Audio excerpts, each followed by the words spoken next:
Hey, Ullo everyone, it's your boy Arktos, number 2 of AstraLog, your locked royal, your guy who is drawing again today. Woohoo! Today, we are drawing another giveaway winner. This time, the winner was Ravenpaw Arts, who sent me 2 characters. I'm only drawing 1 character per winner.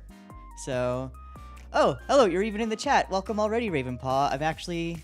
Hello, all Shelby here from Ravenpaw Arts. Uma, thank you so much for doing this. Of course. You won fair and square, so I'm, getting to drawing it. Very excited to see what you'll be drawing. Yep. And I've chose to actually draw you, Shelby. So I've got your reference up on screen. If you have any kind of direction, like, on the character, because I know my style is kind of different from the one in the reference, and I saw that I'm pretty sure you are also pictured in the profile picture of the account, so if there are some design differences I should know of, please let me know while you're here. And hello, welcome into the loot. Welcome to you too. So for anyone currently watching on Twitch, I set in some new channel point redeems. Hopefully they work. They worked when I tested them, but who knows, everything will probably break when I'm live now, which is cool. What a cute model, OMG. Yeah, I revealed this model on April Fool's. It was actually made long before my usual model was done. A friend of ours, Shioi, that's 401, pronounced Shioi, he took my concept art that I was doing for my character, and was like, hey, just for funsies, I took your PNG and just kind of made this. So that's why it's a little bit broken in some places, is because it's currently just taken from a PNG and wasn't really broken up to be a model in the first place. But I figured might as well use it since I'm drawing a furry anthro type of character today. Current reference picture you are using is my current design of Shelby. Excellent! Great. So what you had sent me in the messages was poses for Shelby. Sassy, yet lovable at the same time. Cheerful, yet perky expressions. And that's currently what I'm trying to capture. I already started a sketch ahead of stream. I'm kind of happy with how it's coming out so far. So once it gets sketched, I'll start the line art, get the coloring. You know how the process works. Welcome in, everyone. Feel free to kick back and have a chill time. And I hope everyone is so far having a good weekend. Or if you're not having a good weekend, I'm sorry to hear that, and I hope things go better. So, 2 nights ago, I had a dream where I won $10 off of a scratch card, one of those scratch lottery cards. I tweeted it on Twitter, but for those who didn't hear that, so I figured maybe this is a sign I should do some gacha rolling. The only gacha I really play being Fate Grand Order, which is probably the worst gacha to play in terms of gambling odds, but whatever. That's besides the point. I guess it's kind of to the point. So I did some gacha rolls. Well, I did a single gacha roll thinking maybe I'd get something. I didn't get anything. Turns out that dream wasn't a good omen of a good gacha roll, but it was a good omen that I finally got my passport. So for those who... I don't even know if I told this story on stream, but I was having a rough time trying to get a passport. What happened was, back in February, I went to the office, brought all of my paperwork with me that I would have needed for it. So it kind of goes without saying, Uma wasn't the name I was born with. So there's a lot of paperwork involved with getting your correct name and stuff, because when you go to get a passport, at least where I am, you need to bring your birth certificate so you can actually prove that you are, a citizen of the country. Makes sense. But since the name on my birth certificate and my current name are not one-to-one, I figured, well, I'll just bring all the other documentation I need to bring along with me, and things should just go smoothly. So I get to the post office. That's where Rizone's connected to a post office. And you sit there and wait forever because it's a government location. You just kind of take your ticket and you wait for your number to be called. So an hour or so goes by, and finally my number's called. I get up to the guy, and I'm like, all right, so here's my certificate. Here's all of the paperwork, because you'll immediately see the name I'm applying with and the name here are not the same. And he's like, oh, hold on a second. He turns to his computer because he's checking to make sure what all he needs, because it's not every day someone comes in with a first name difference. Usually it's a last name difference because, people get married and stuff like that. And he's like, oh, I don't need these papers, the ones saying, this is my legal name. I'm like, oh, okay. Mind you, I did check in advance what I did need, and at no point did it say you need this paperwork relating to a name change, but I brought it with me to be safe, because I figured something might happen.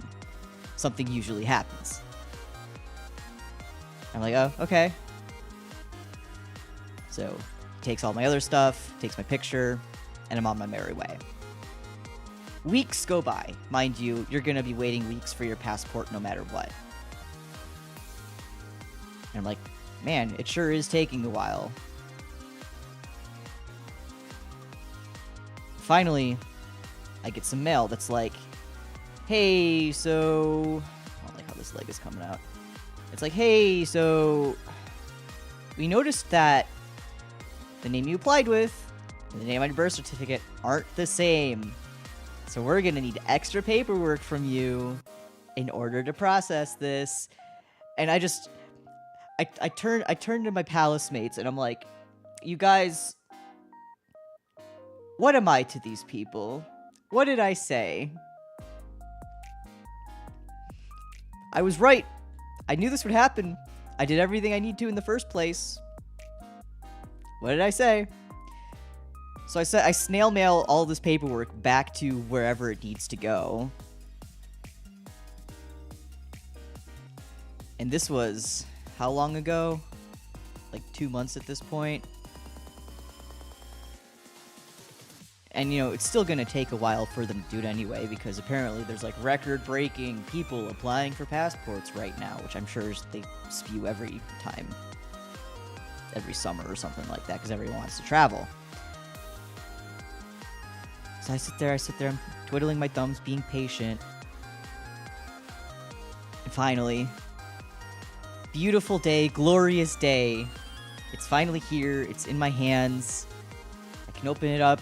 There's me, all the information is correct. I was admittedly worried they were going to put the wrong sex on there, because who knows what else they'll get wrong. But it was all correct. And now finally, at last, I'll be able to go wherever.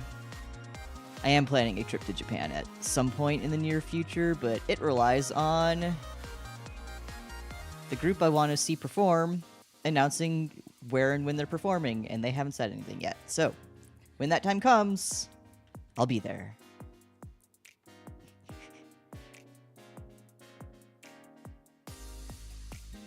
Congratulations, happy shoot. Thank you! It was a beautiful day.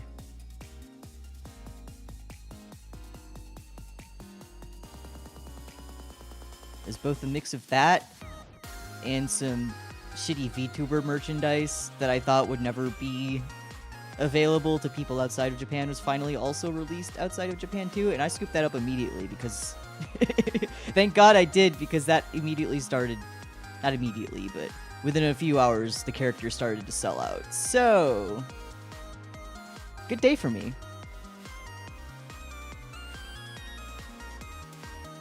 I'm wondering if Ori and I will probably do any sort of collaboration while we're in Japan. Maybe not, maybe so. I don't know if we'll be traveling with friends or not.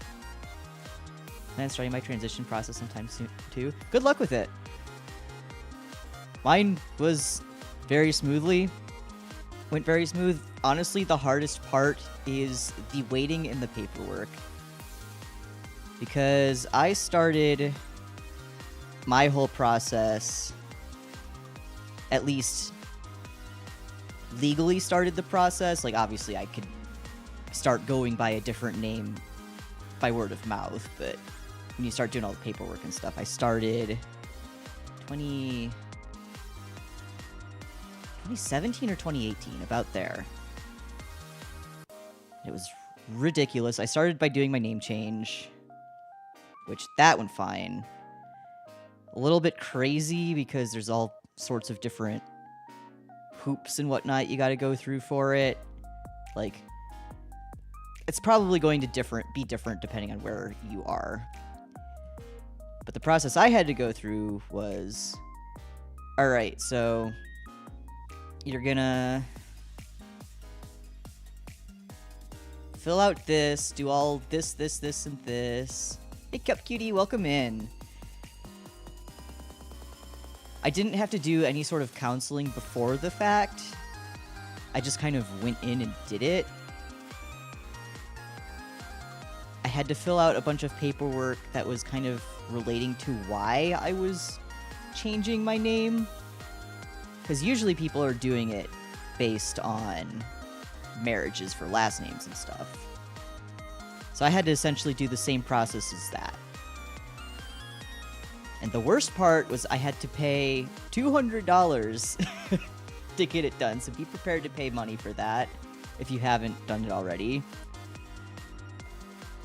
And then I had to have it published in a newspaper, just in a very small section of a newspaper, that, hey, this person's name was changed and the local judge signed off on it and all that stupid crap. How are you? I'm fine. I'm good. I'm having a good day.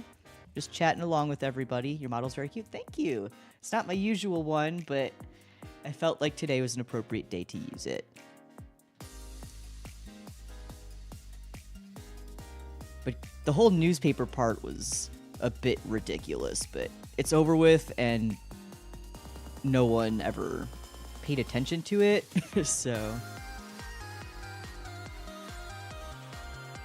there was that. And then around 2018, I actually started going to counseling for the whole physical transition process, like to actually get on hormones and stuff, which frankly went pretty smoothly. I had to sit through about 3 or 4 different meetings of just, yes, I am 1 billion percent certain this is what I want to go through with. Please just give me the boy juice.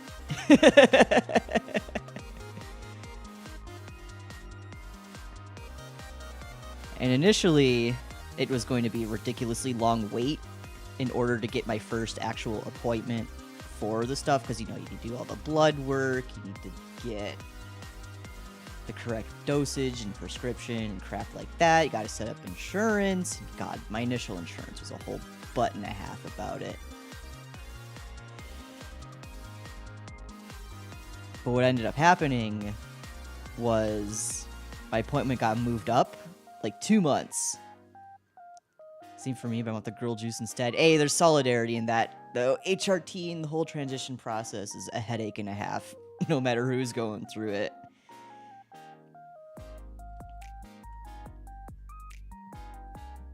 So I got lucky in that my appointment was moved up.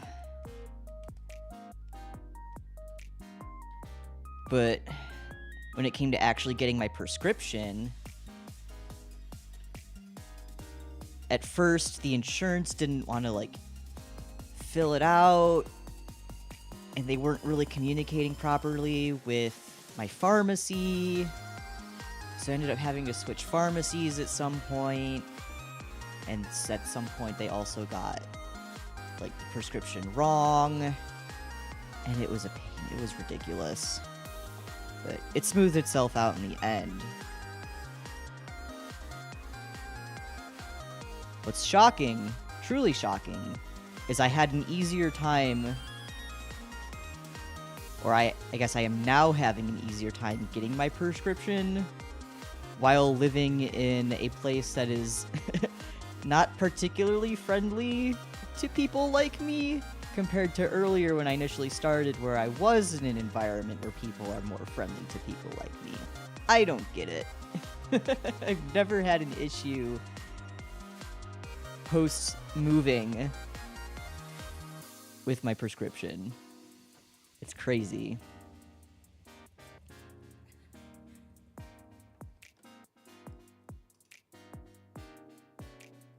trying to decide which direction I should have this hand go.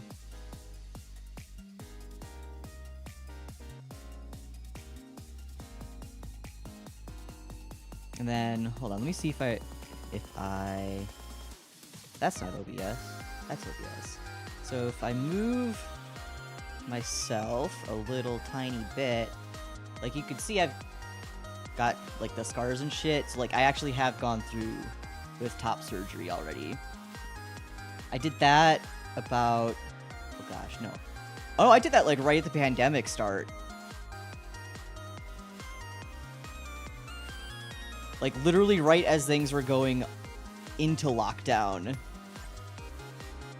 I had my top surgery, which was an experience.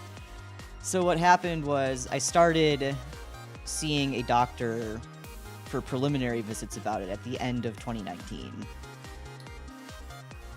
I started, like, doing all the payments and shit. And you could tell the world was starting to really fall apart as the months went on. And by the time March hit, because my surgery was scheduled for mid to late March of 2020, I was like, I really hope that they're not going to cancel my surgery, because I've already, paid for this stuff. I understand I shouldn't be in a hospital or medical kind of environment right now, but I've already gone through all of this process, and at that point, I was starting to do Kingdom stuff from home. So, luckily, it did end up going through, albeit it wasn't at the hospital. It actually took me to a plastic surgery kind of standalone place. Still under the same doctor, though, same surgeon. And he did a great job. I'm really happy with my results. I don't know if it's the same for, like, breast implant kind of top surgeries, but for breast removal kind of surgeries like I had, the scariest... This is going to sound really graphic, but the scariest part of the healing process for me was actually my nips. Like, straight up, like, I'd look down, it would, like, look like roadkill for a good bit. And this was post-bandage removal, so I had the bandages for a bit. Bandages were arguably one of the worst parts of it all. Like, I'd look down at my chest and be like, is this right? Is this correct? And everything's fine. Everything's perfectly fine. I feel great, but man. But yes, Toodle, you just had your surgery, so I hope you're recovering well from it.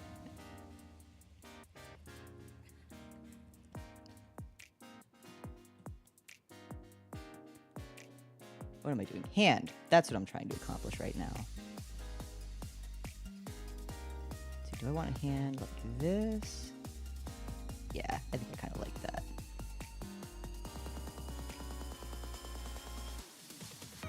I am considering some sort of vocal cord surgery to deepen my voice at some point, but that's in the far future. I'm not 100% certain if I want to do it.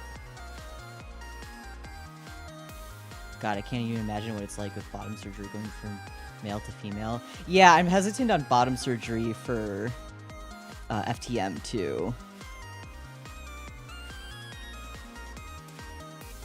Like, it sounds odd perhaps, but I'd like to see where technology advances before I make a decision, if that makes sense.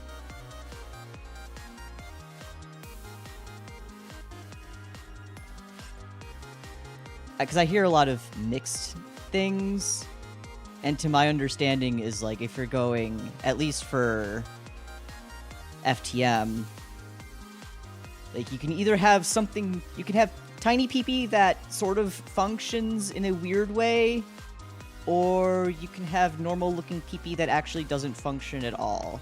And I'm like, well, that doesn't seem good for me. That's my own preference. Obviously, I don't speak for everybody. We don't all exist in a hive mind, but...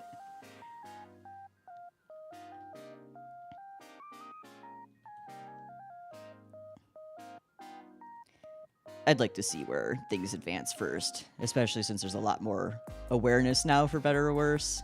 So, pain isn't an issue, thank God. Yeah, thank God. I never had pain, but also I was on a ton of painkillers for a bit. Straight up slept on a couch for a week after my surgery. My roommate took very good care of me.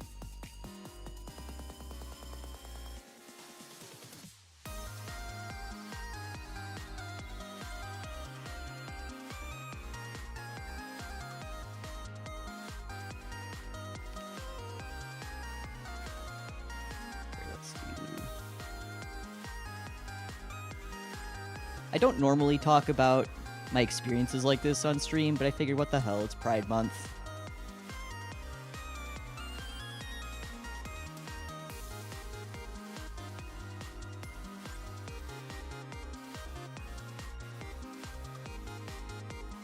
Happy Pride Month, everyone.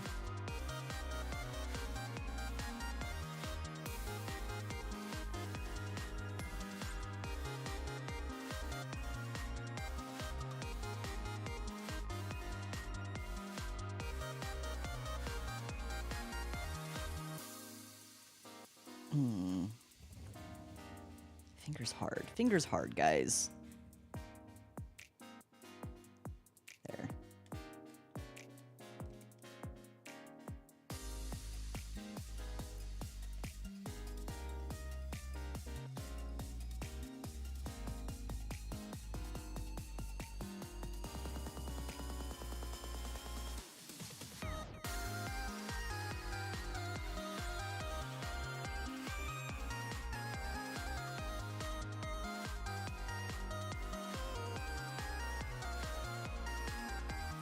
Probably one of the biggest stresses I've had post, or I guess kind of in the middle of transitioning and whatnot, is like having to deal with public places. Like, I'll fully admit I'm terrified of public restrooms. You don't know what stranger's gonna be in there. So in a sense, thank God it's more normal to wear masks now, still. Because I don't want people looking at me funny. Although I have come to realize that even in a somewhat unfriendly community like I'm in, most people aren't going to bother each other. So I've gone to the pool post-op just fine. No one cares. I used to worry that, like, maybe some weird HOA guy or whatever is gonna be like, you can't be here with those booby scars, and I'll be like, bro, I'm just trying to swim. Swimming feels good for my old man back. I need to fix that because I'm sitting on my throne all day. But no, most people are cool.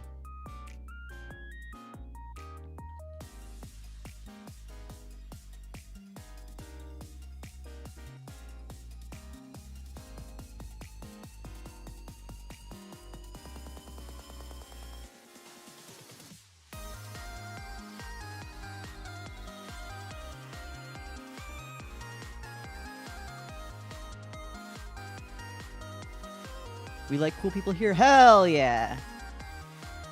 What is that emote?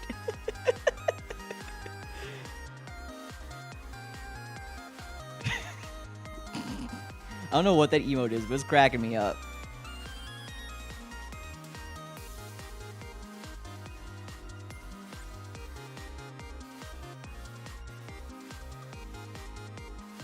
As someone with social anxiety, understand clear public places. Yeah. My social anxiety used to be so much worse. But honestly, I feel like transitioning in itself helped to kind of alleviate me of a lot of anxiety. So, I mean, obviously it's not going to be perfect. And I'm also on meds for such a thing, but I've definitely gotten a lot better and more stress-free compared to pre-transitioning.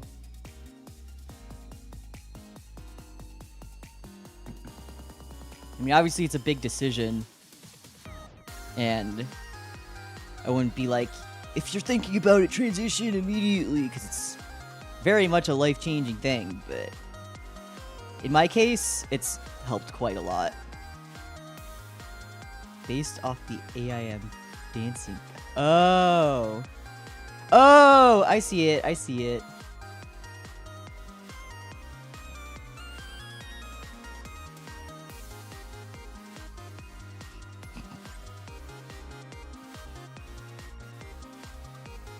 See, does it even show up on OBS? I use like a third party.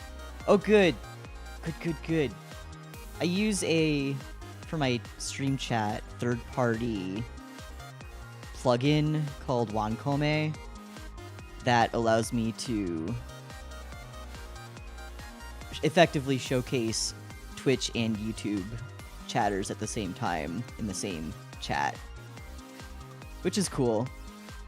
But its earlier iterations didn't allow for a lot of unique emotes to be put in there. I'm not even sure if 7TV works yet, but I'm glad that one shows up. It's silly.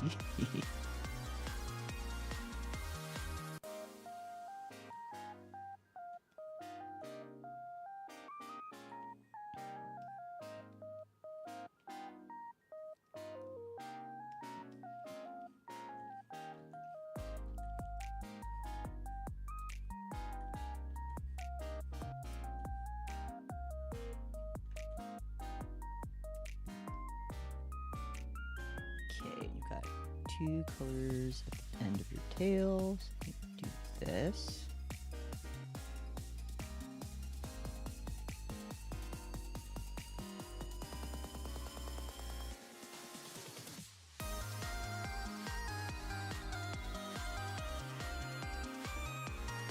Also, what do people think of this BGM? It's not my usual drawing stream BGM, but I feel like I needed something a little more upbeat for once. Because my other usual BGM was starting to get a little too dangerously relaxing. Think it's cute? Excellent. I found it about 5 minutes before stream started.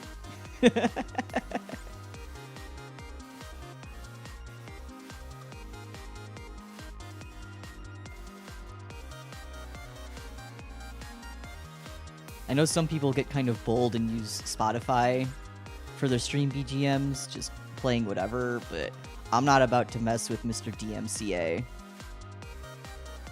That's something truly scary. BGM's very nice, sounds very bouncy nice. Excellent. That's just what I want. I wanted something upbeat without being overbearing.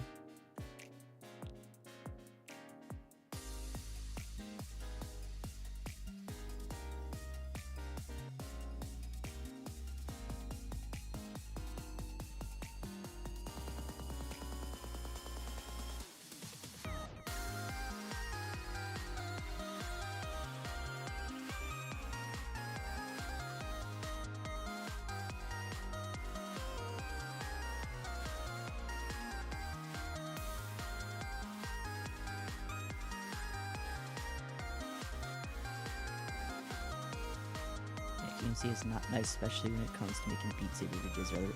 Yeah, and I play a lot of rhythm games. I got really paranoid last week because I play Muse Dash every Monday, but Muse Dash was broken last Monday, and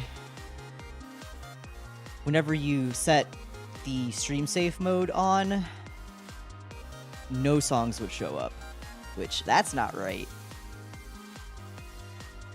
That wasn't the only issue it was having, but it was a very big one. But I decided to get a little ballsy and play it anyway, with stream safe mode off. I just did not archive it on YouTube. It's been privated. I think it's still on Twitch, and usually Twitch tells you if you play DMCA stuff, or at least music that could potentially be a violation. I haven't gotten any strikes, mind you. And it didn't mark anything on that, which is interesting.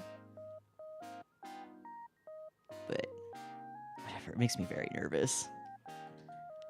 Beat Saber tends to have a lot of more easily DMCA-able songs, though, doesn't it? Unless you've cracked the game and kind of imported your own music.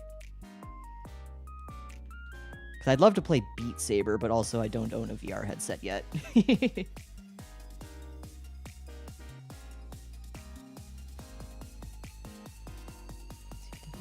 hips over a tiny bit. There's a couple of other rhythm games that I've got on my Steam wish list that just have not downloaded yet.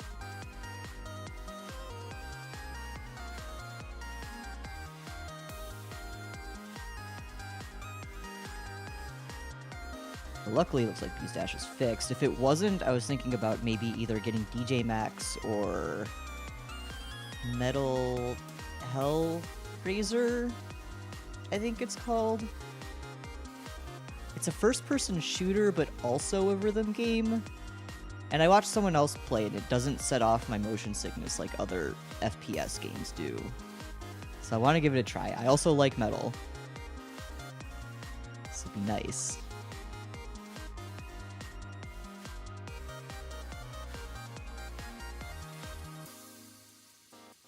I have one Beat Saber video on my channel.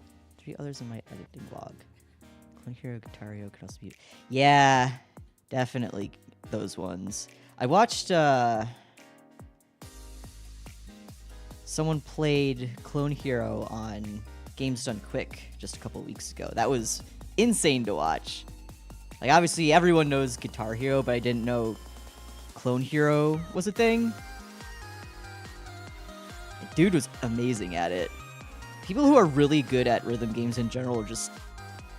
You've unlocked the extra parts of your brain that humans are not supposed to unlock. How did you do that? How can I do that?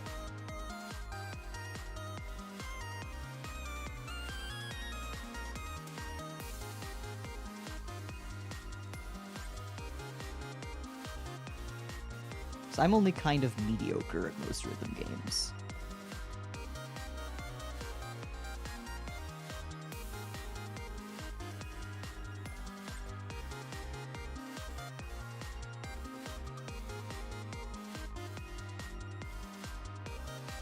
Toodaloo, what kind of rhythm games do you play?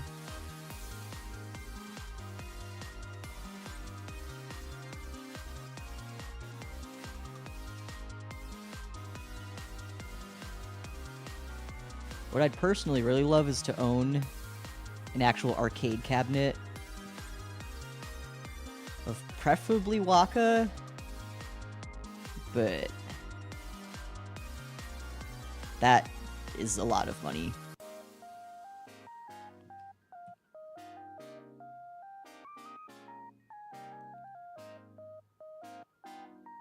How many strips do you have?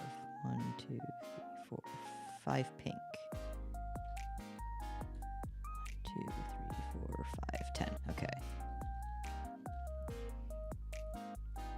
Love to make a custom arcade cabinet. Ooh. Have anything in particular, or just whatever? DDR Stepmania, Project Diva, Rhythm Heaven, Osu, Mustache. Try Poppin. Poppin's a lot harder than it looks. Not sure what game would be cool to have. Yeah, absolutely. Those things take a lot of power, though, too. Growing Stars. I don't think I've ever heard of Growing Stars. Is it a mobile game or a cabinet?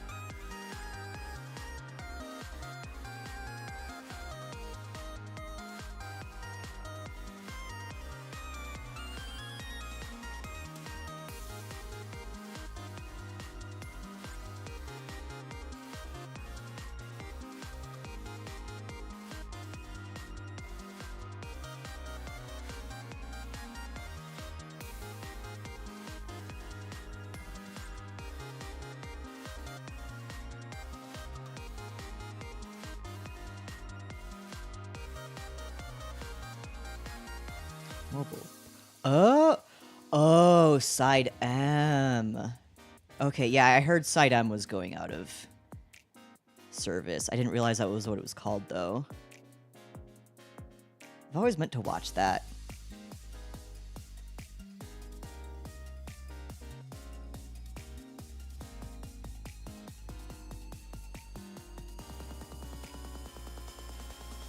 I have quite a few friends who are very into IMAS. I never really got into it. I tried watching one of the anime for it many years ago, but I just wasn't really that into idols at the time. I'll probably try it again at some point. I've heard Side M is one of the better ones, or one of the best ones. What do I know?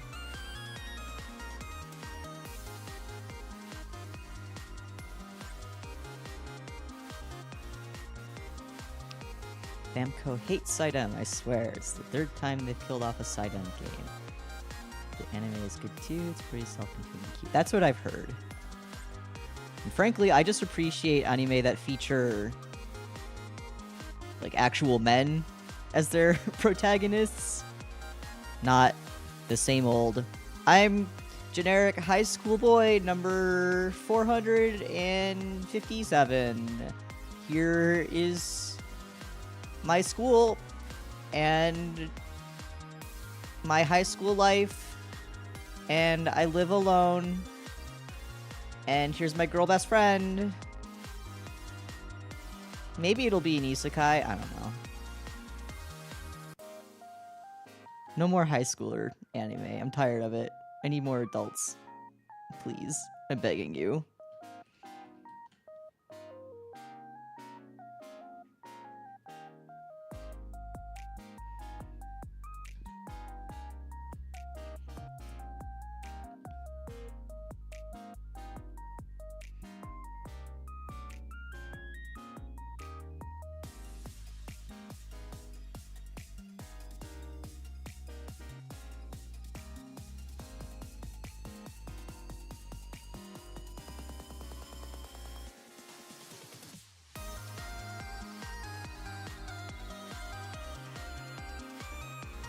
Like Side M because the games don't treat the characters weird like they do the main girls of IMAS.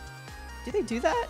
Granted, again, I don't know a whole lot about IMAS. I just know that there's a lot of them.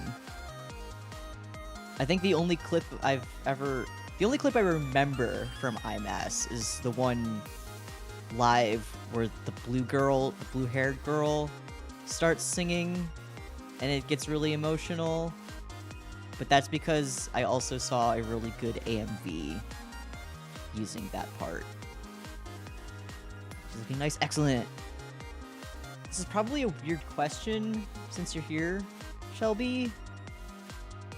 Because the reference itself is a little bit low res. Does it say kitty on her shirt with like a little drawing of a cat? I just want to make 100% certain. So I'll just add that in the coloring stage. As a side note, I really like the tiny chibi of her that's on the reference. It's very cute. I gotta add paw pads too. Yes, it says kitty with cactus. Excellent, okay.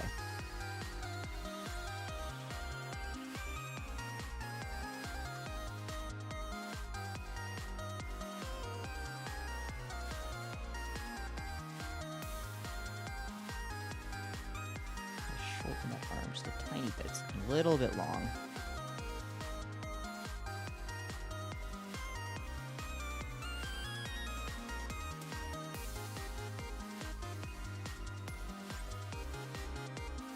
There we go.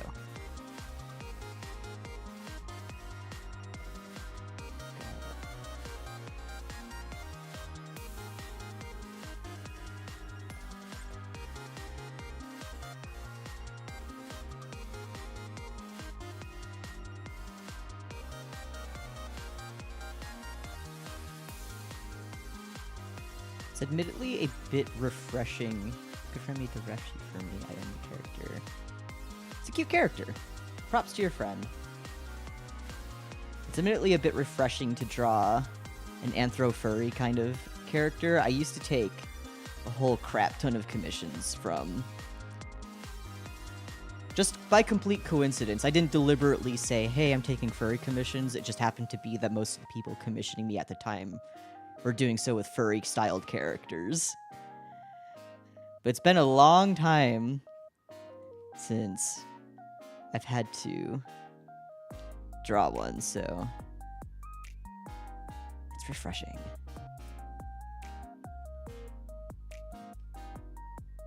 It'll be easier to just put the correct number of stripes once I color it, too. These are just placeholders.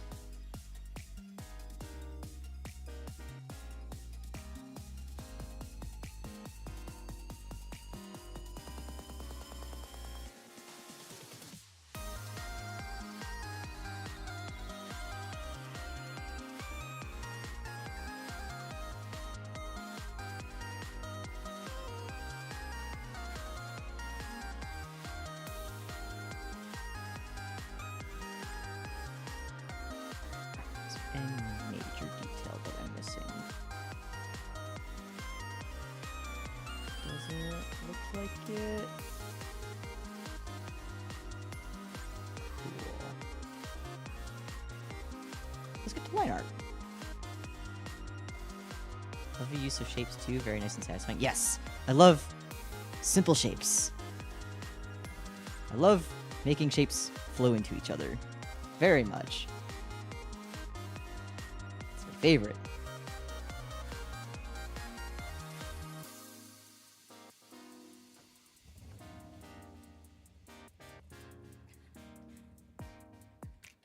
Line art.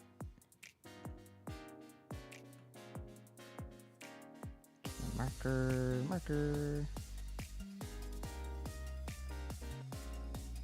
Marker.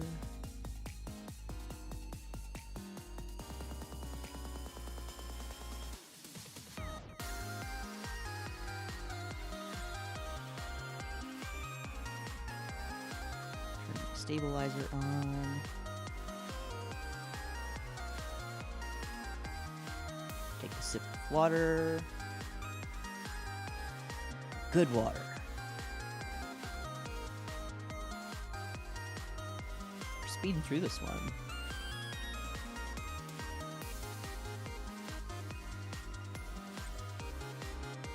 The line art's usually my least favorite part about drawing.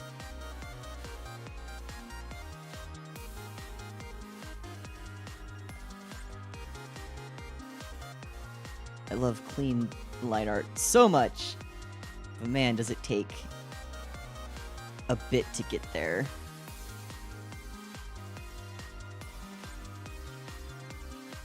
Don't be like me and torment yourself like this, everybody.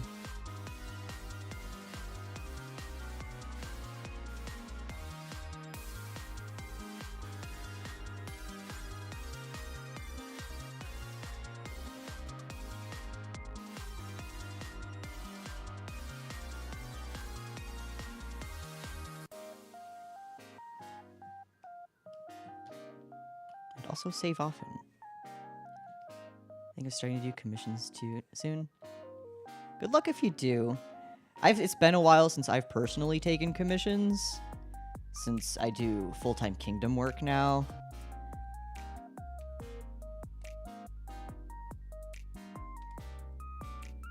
So, don't really have the time to, and I'm lucky that, you know, I make enough that I don't feel it necessary to, for the time being. I could change. I have been thinking about doing them again sometime, since that giveaway showed me there's certainly demand for animating the way I do. But that's all very up in the air.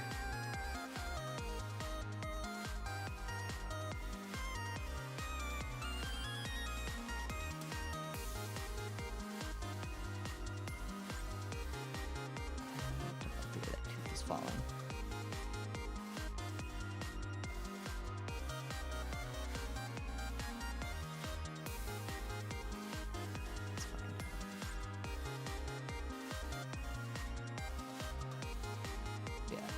My advice to anyone taking commissions is don't undersell yourself.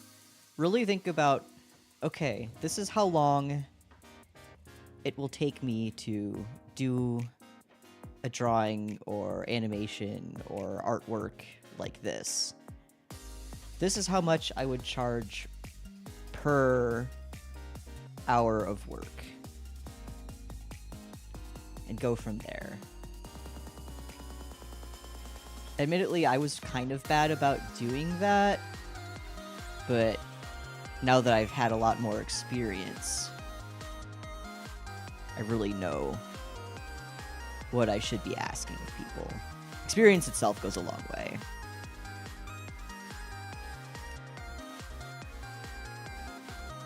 And now that I've been commissioning other artists a bit more frequently, I always try to leave a tip too. Again, I'm lucky that I'm in a position where I can do that. And there's one thing I know, is that, especially now more than ever, artists definitely deserve the extra tip. They're hard workers, and especially with the AI scare shit going on.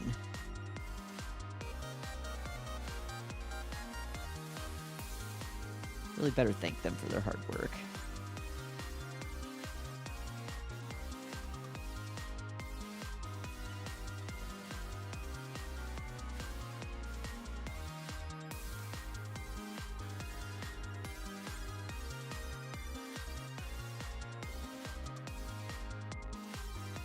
I don't know about you guys, but all the AI stuff just makes me upset and a little disappointed.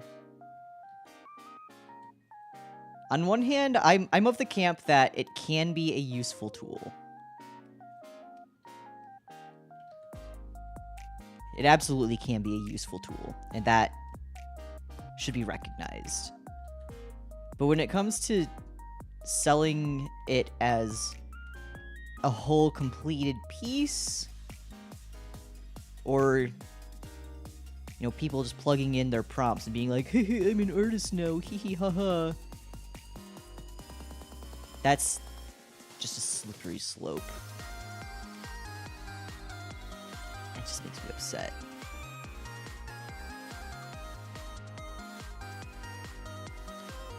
And that's why I value art that looks like complete dog shit that was made by an actual human over what is arguably a visually nice piece but made by AI. Give me the dog shit artists trying to figure out both themselves and who they want to be. Well, I guess that's the same thing. AI makes me infuriated if it's being sold. Yeah. I'm glad I've seen a lot of fan conventions already take steps to keep it out of their artist alleys per se. But that's only one small section of the greater sphere that AI art will impact, or is impacting.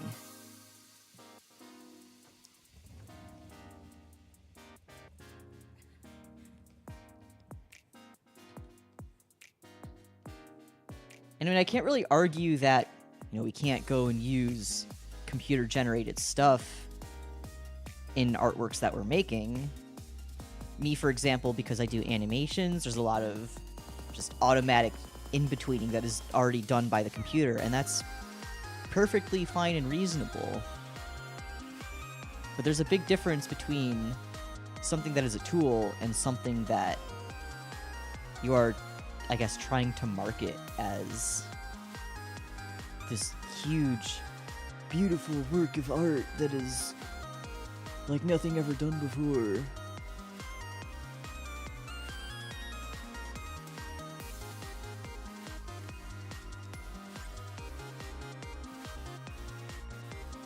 I see more value in the yaoi base that's going around as a meme on Twitter now, compared to these hyper-rendered AI visual-looking things.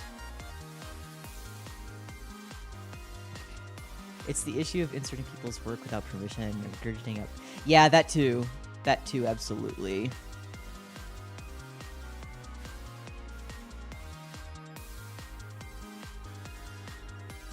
I do really feel bad for all the hardworking artists who are more than impacted by what's going on.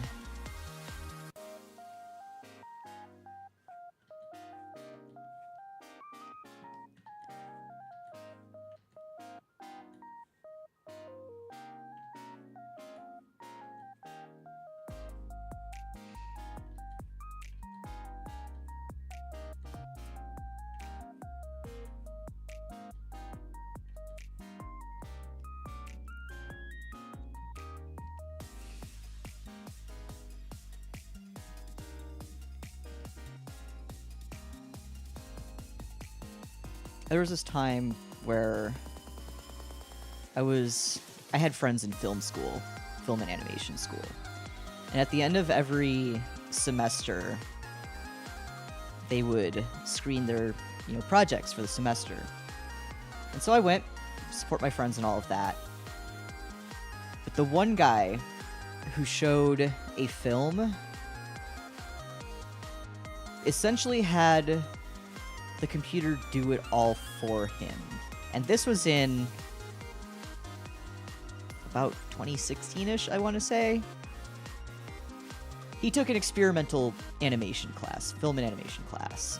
So I get it, it's experimental and it's not supposed to be your standard stuff, but he essentially just wrote a code and the computer would spit out visuals, and with the visuals that the computer spit out for the film were mostly just blocks of color?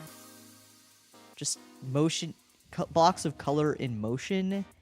And the audio was also generated by the computer too, and it was just... He didn't mix it at all. He fully admitted that he didn't mix the audio at all.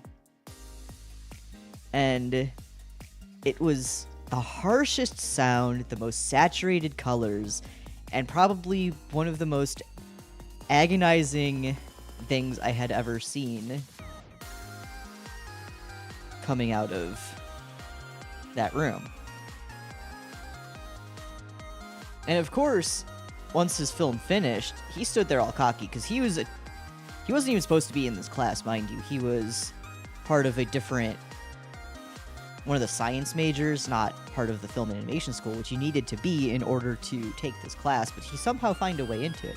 And he stood there with this smug grin on his face as all of the actual film and animation students in the room were just like, what the fuck was that? Like, you're essentially saying you just had the computer do it for you with this code? Which, I mean, sure, you need work and effort to write a code. I'll fully admit that. But to kind of put it on the same pedestal as all of the hard work that the artists did in their own works, that isn't right. You put you put very little of visual, artistic human value into this. I'm not sure of a good way to phrase that, but you can probably see what I'm getting at. Yeah, coding itself is very difficult. I got plenty of friends in tech and coding fields, so I totally get that. But when you're trying to pass a machine off as an artist is where things get a bit funky.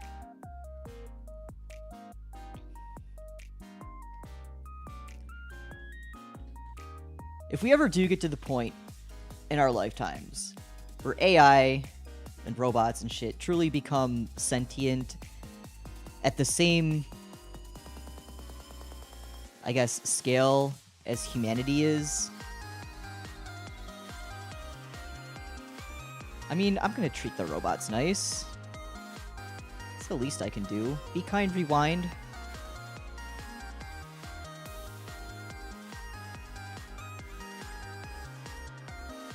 But, like, how do you compete with a perfect being? There's a lot of value in just sucking at shit. And that's why I want to see art that sucks. I want to see the human effort of starting from a place that sucks and improving yourself. To me, there's nothing more artistic than that.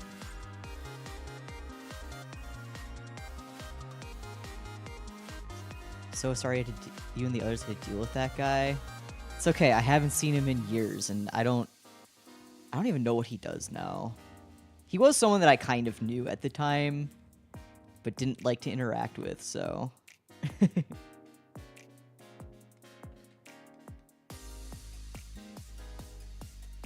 I'm sure he's probably into some crypto nonsense.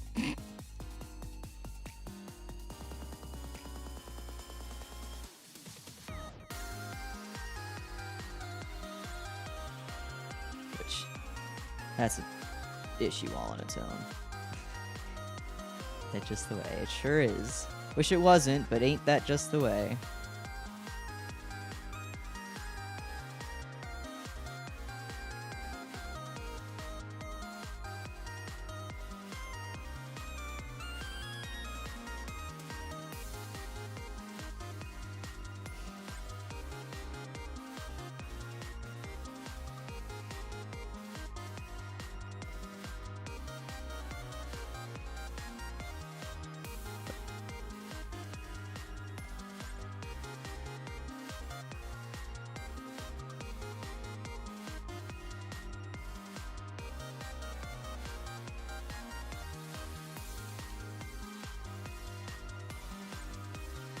But yeah, long story short, artists are humans. We should treat them like them. And if you're one of those guys who's like, well, I prefer AI because artists are always hard to work with and take forever and are mean to me, and it's like, well, it's probably because you're not a very good person yourself. Like, maybe it's because I am an artist, but I've always had just a perfectly fine and delightful time working with other artists. Even ones that I don't know and I'm just commissioning for my own stuff. Everyone's been fine. I know to be patient. I know how hard art is. I know how long it takes. It's not that hard to grasp.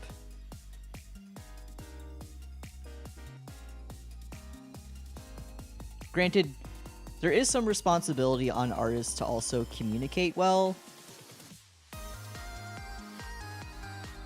And be like, hey, so you can't ghost your customers, and it's important to not leave people in the dark. That said, most people are going to be good about that.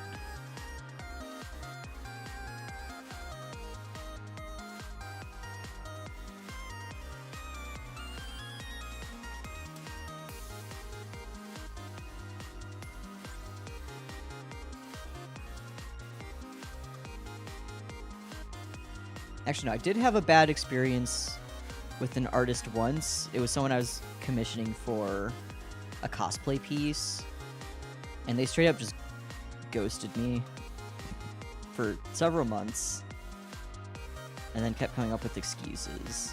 But that's water under the bridge. I mean, one bad experience doesn't mean everyone's going to be a bad experience anyway. Need to roll out the projector, teach these guys some common etiquette, shaking my head. Yeah, pull out the, those transparent slides. Gotta get the old school projector in here. Get some dry erase markers and start writing on the projector and shit.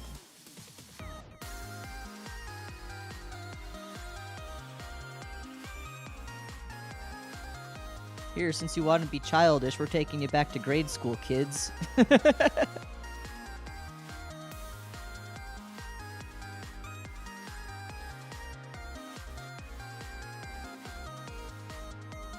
Call me naive, but I think we should just try being nice and understanding each other. Not be a dick to artists.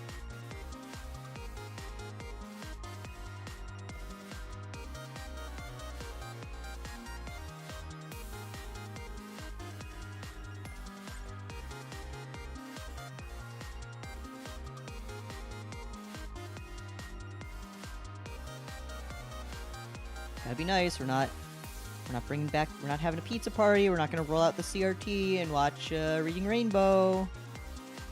All of you are getting detention. So sad.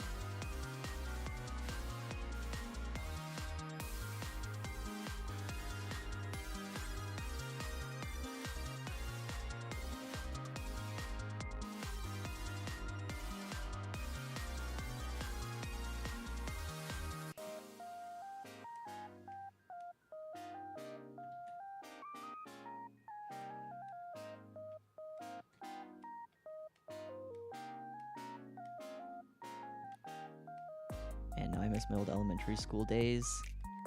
Those were the days.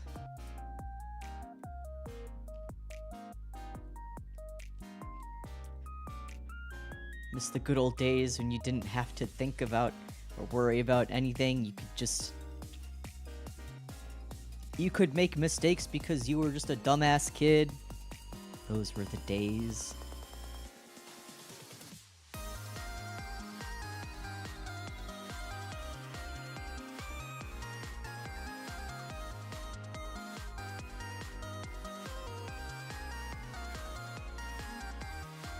Now I have responsibilities. Now I gotta pay taxes.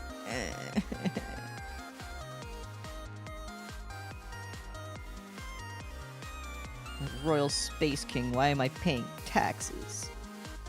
Nothing's easy.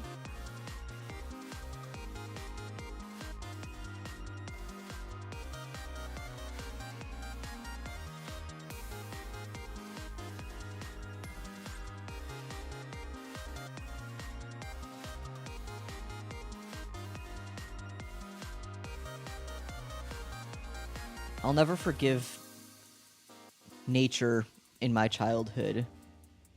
And by that I mean, there was this one time I was supposed to go on a field trip in kindergarten to the local aquarium.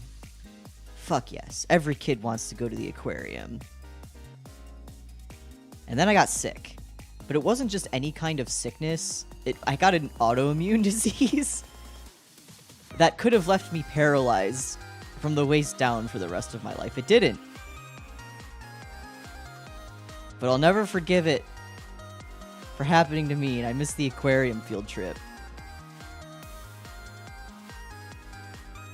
That was interesting, though. Be waiting for the bus one day at the end of the school day, and then suddenly we'll be sitting there, floor of the cafeteria in our rows for our bus numbers, waiting for our bus to be called. And then suddenly I'm just not able to stand up. What do you do? What do you do when that happens? You'd look at my legs and it looked like I had hives or chicken pox, but it wasn't. It wasn't contagious. It's messed up. So messed up. However, I remember the medicine I had to take for it being the most delicious medicine I had ever had. It tasted like creamy strawberries. I'll never forget that.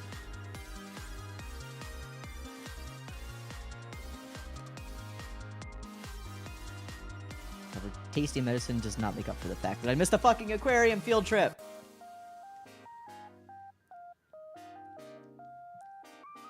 Nothing's fair.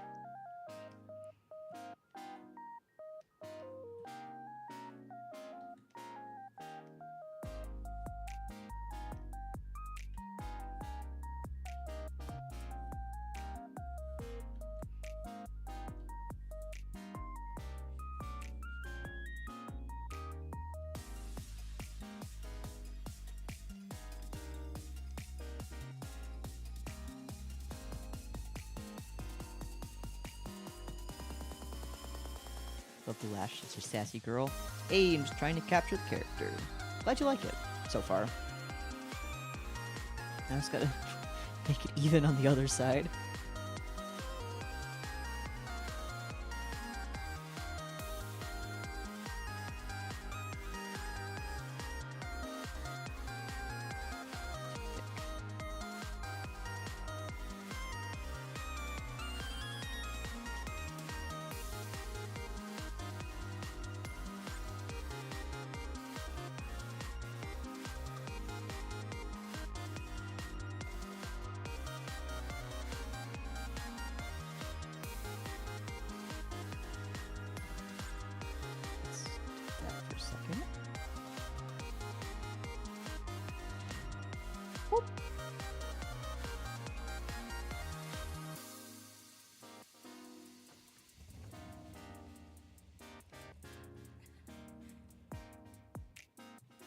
Take a quick sip of water.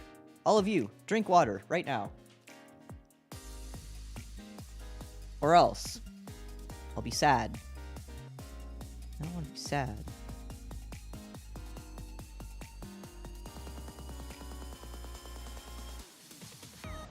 Yeah, hydrate right now. Or I will come to your house and get a hose and we'll take it from there.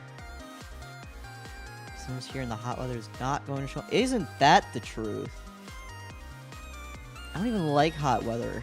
Why am I here?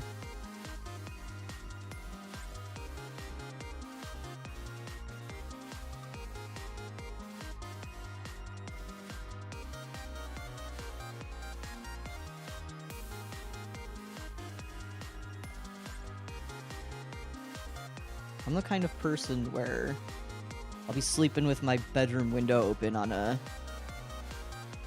below freezing night. Be like, this is cozy.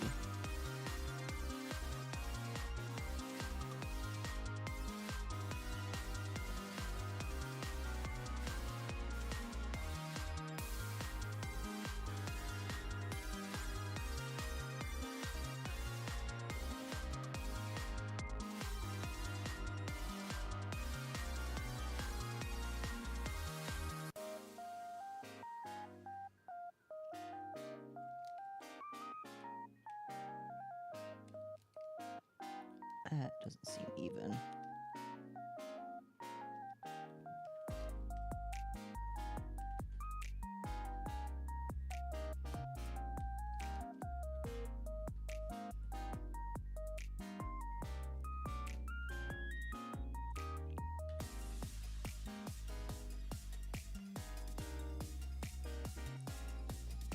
Gonna try to rest up for the night, but I'm glad I could catch a bit of your stream. Good luck at art and take care. See you later, Toodaloo. Thank you for tuning in. It's always nice to see you here.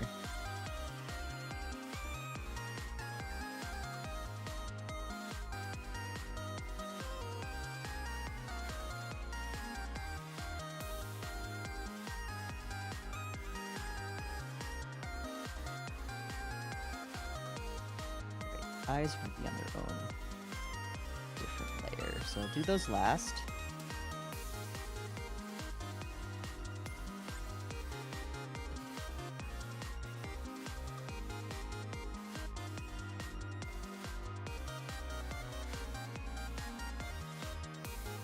That's the wrong color. There we go.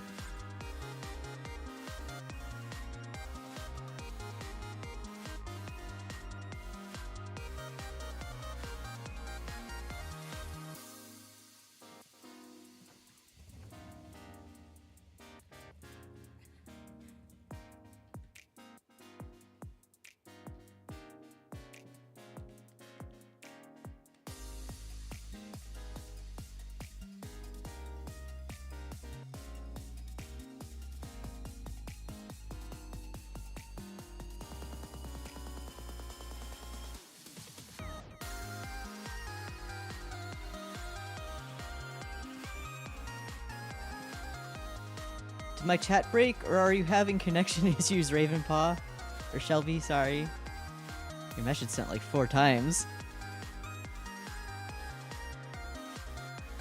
Hope my chat didn't break, that'd be unfortunate.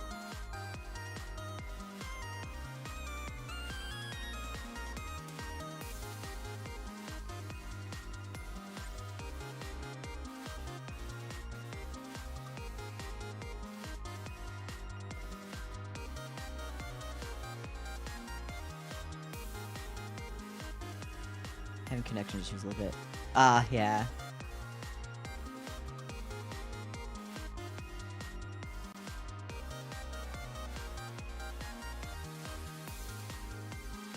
I mean, for my sake, I'm glad my entire setup isn't falling apart in front of my eyes. That'd be unfortunate, but for your sake, I hope things can be fixed soon.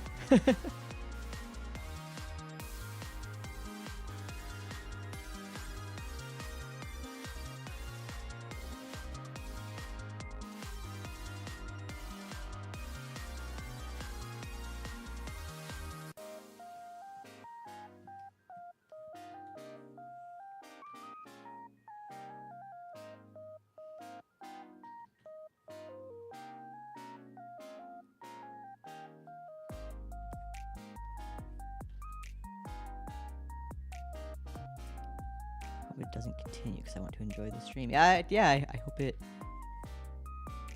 I mean, the VOD will be here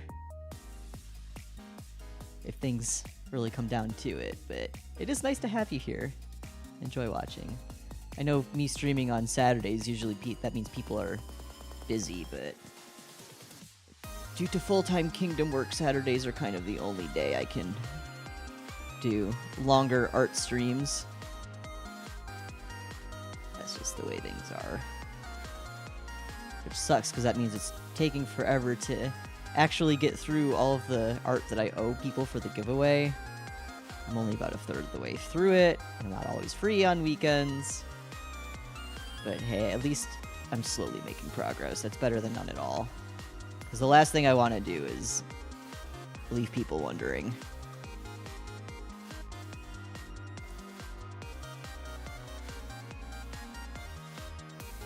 And I did make it clear that there were going to be a lot of winners. And I was still going to honor them, but still. I don't want to be a bad guy.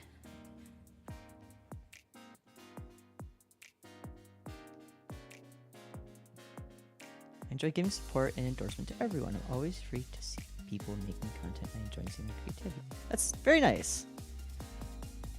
I know sometimes it can be hard to really keep up with everyone, and it's like I say, there's so much to consume all the time. All the time! It's very hard to keep up. So when there are people that really make it a point to support, you know, I don't want to say unconditionally, but you know, support where they can. That's always nice to see.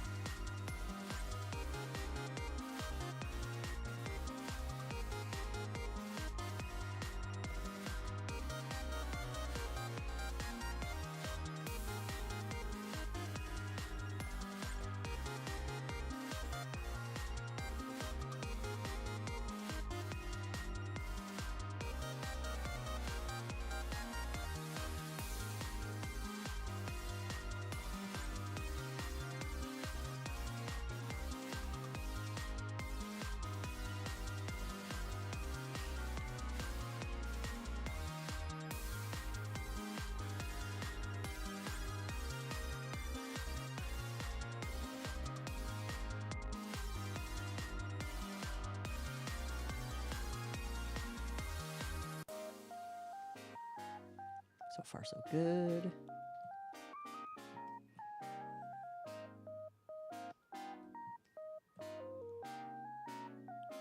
Alright, arm time.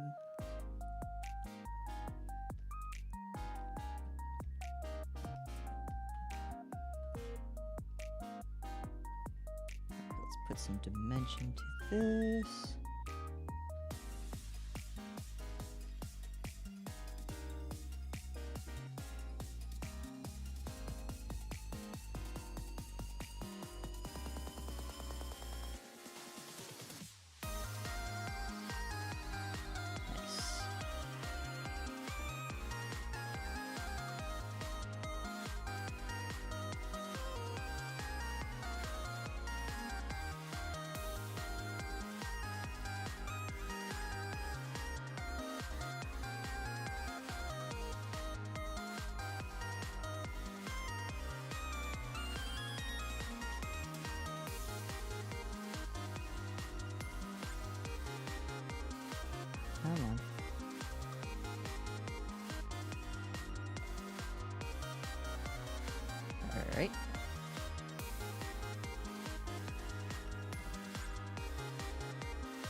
do a little erasing.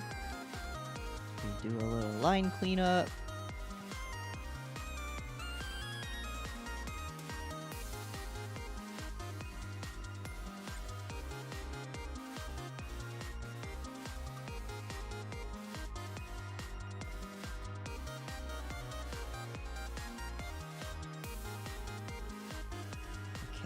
And then the stripes don't need to be outlined, those are just going to be colored right in.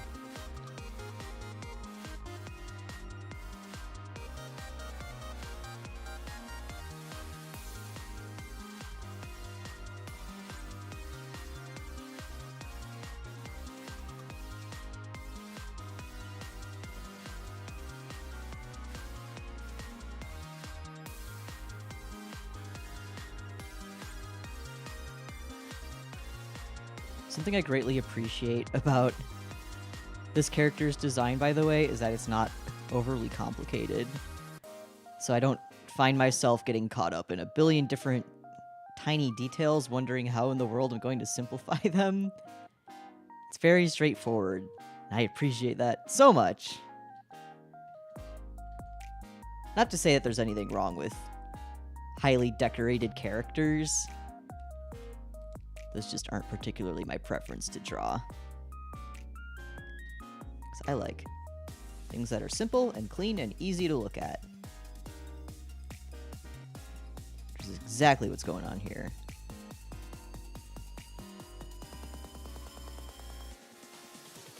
I like to keep my characters simply designed. I don't know if this is what the... Yeah. Probably some of the best kinds of character designs are ones that I don't want to say are ambiguous, but ones that you can kind of freely accessorize or simplify to better suit your style. Take Hatsune Miku, for example. Like, you know, she's got a very iconic silhouette at this point. Got all this going on, her skirt, tie, and then she's got like those big old boots or whatever. I promise you that's Hatsune Miku and not Ultra Beast 01 Pheromosa from Pokemon. But like sometimes people will add a bunch of extra details to like little arm things, or sometimes people will really just break her design down into the bare minimum, just a bunch of teal and black and very plain, but in a good way. And that's very good. I think that's part of why Miku, of all characters, has been so popular and drawn so much, is because she's simple but complex. Can be easily bent to you, the artist's will. Stylistically, of course.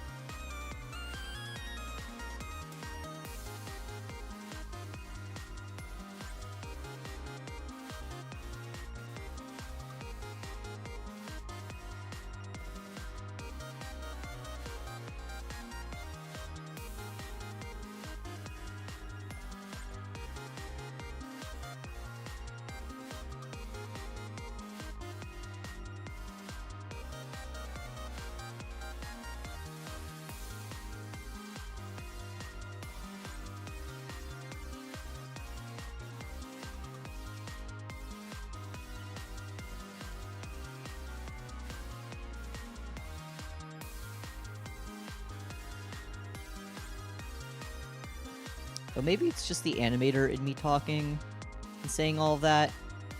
Because sometimes I'll watch anime, and say I'm watching, I don't know, an idol show or something like that, and all the girls have these extremely decorated dresses on and whatnot.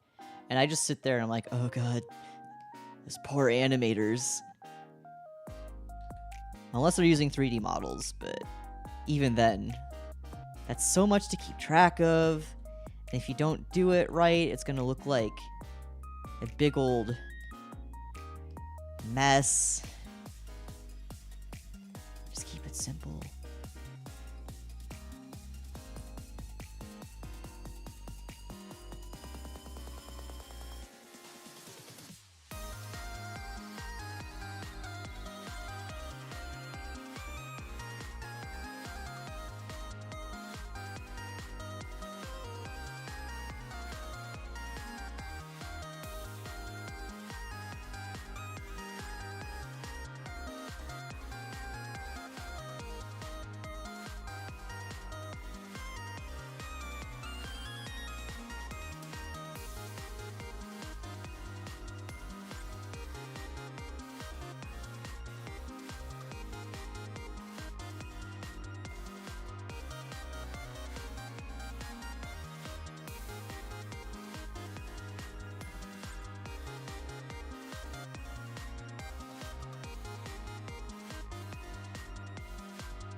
always good to look back into the hard work that was put into the creation of the characters, the backdrop, and everything else.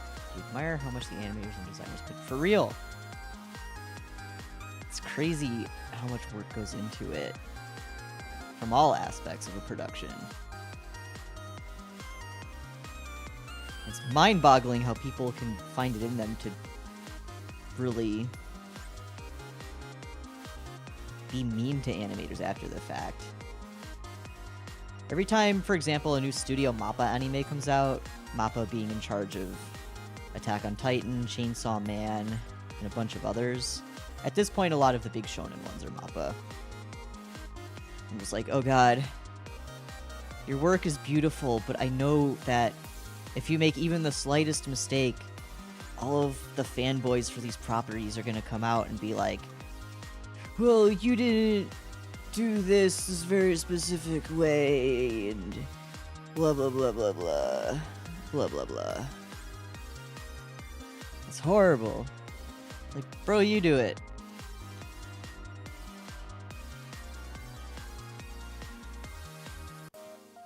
One of my favorites are Studio Ghibli animated. Yeah.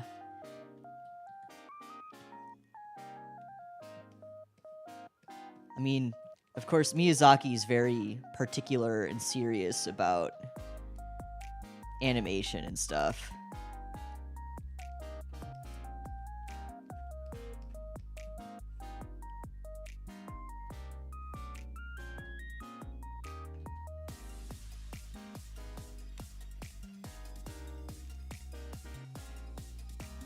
It's very traditional, not necessarily in a bad way.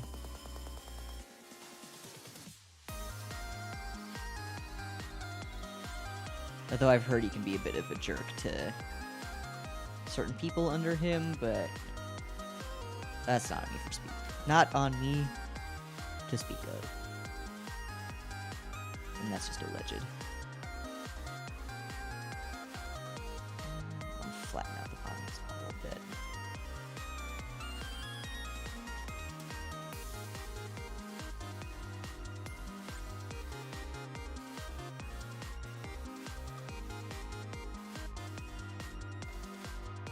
One of my favorite movies of Miyazaki's is Spirited Away. It's always been one of my favorite anime movies. It's always been one of the most hit. Yeah, it's a beautiful movie. It really is. It truly is. What's my favorite Ghibli film? It's a good question. Probably Howl's? Though I have fond memories of seeing Ponyo in theaters.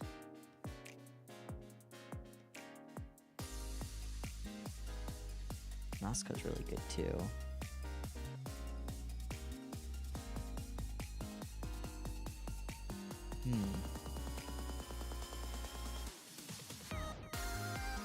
I think I'll say Howl's. It's got Calcifer in it, and therefore... First time I saw it was in 6th grade math class. The ending made me cry the first time. So this is very... Like, you actually watched Ghibli in math class?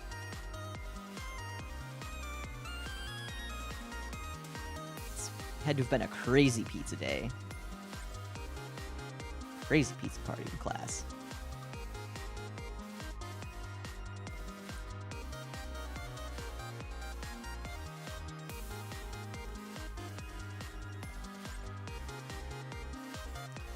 Yes, I think it was during the final week or something. That's awesome. I think the only time I've ever, at least in grade school, watched anime as part of a class. So... in high school English, I don't remember what year, but not that it doesn't really matter, we had to read The Count of Monte Cristo. And if you're familiar with that, you can probably already see where this is going. So after we'd finished the book, we watched a few different adaptations of it. We watched one of the live-action movies, and the teacher comes in one day, and she's like, yeah, I got this, I found this animated Count of Monte Cristo. And it starts up, you know, I'm just like, okay, we'll watch some cartoons. Starts it up, and it's fucking Gankutsuo. Yes, that is an anime adaptation of The Count of Monte Cristo, except the twist is that it's a bit of a sci-fi thing. So Dantes is basically a blue alien kind of fellow. And it's very visually loud, but in a beautiful kind of way. And I'm like, huh? Gankutsuo? In my high school English class? Hello? And I'm sure it was very bizarre and off-putting to people in the room who didn't really watch anime, because this is kind of right before anime became as big as it is now. Like, before Attack on Titan dropped, essentially.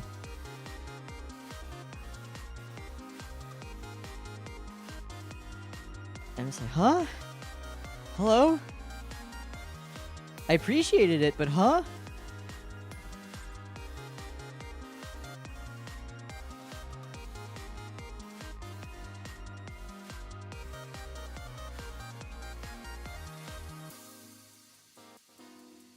A common thing I've done in my high school English classes was read Edgar Allan Poe. I think a couple of my classes had us do projects based on the poem we read. That's awesome. I don't think I had to read any of his works, like, as assignments in high school. God, I don't think I can even remember all of the books that I read as assignments in high school. Whoops!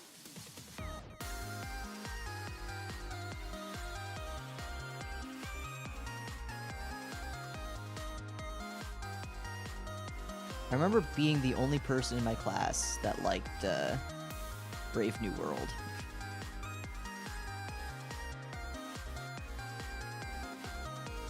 Everyone else was just like, I hated it so much. And I was like, yeah, this is, I don't know, it's kind of cool.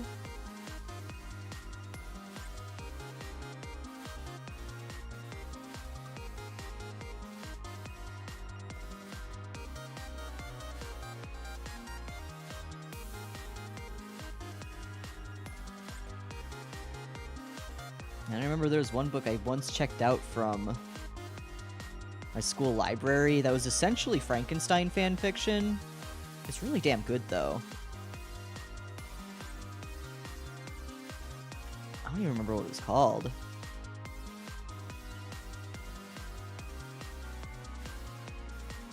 It was basically their backstories and like all of the scientific shit that Frankenstein and his siblings would do.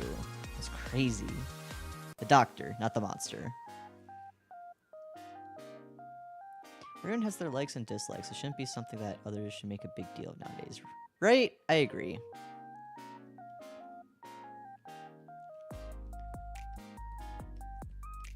Like, bro, if you're not bothering anyone, who gives a shit?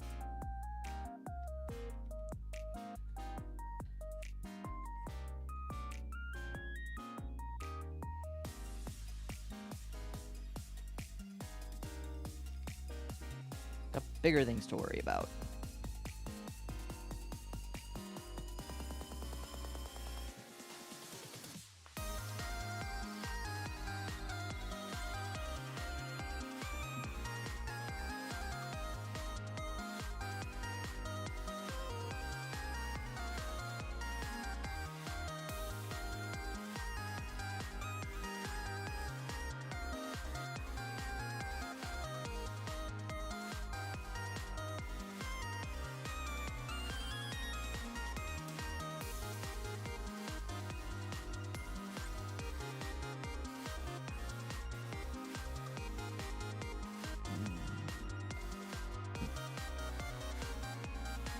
You do you, all do me. All do each other, probably.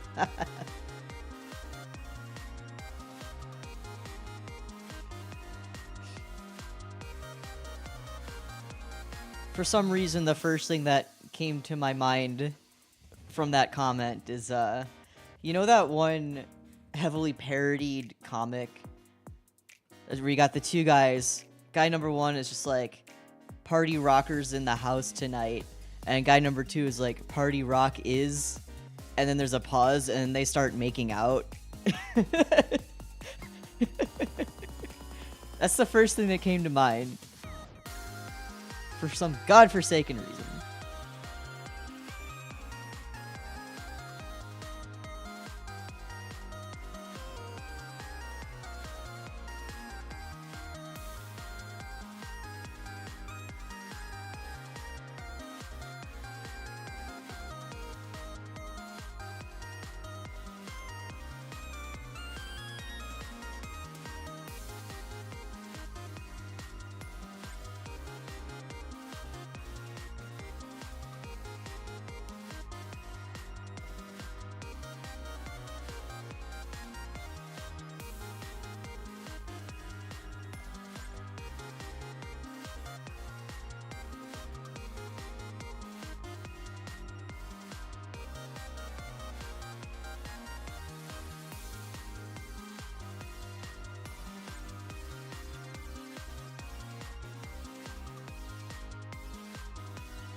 Ooh, getting close.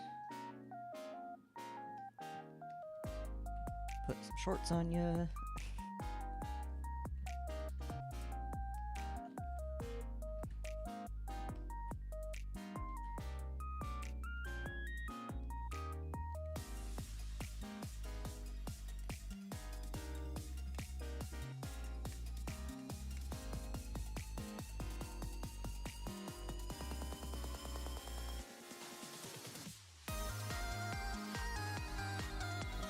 Leggings, tail for last.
Other leg.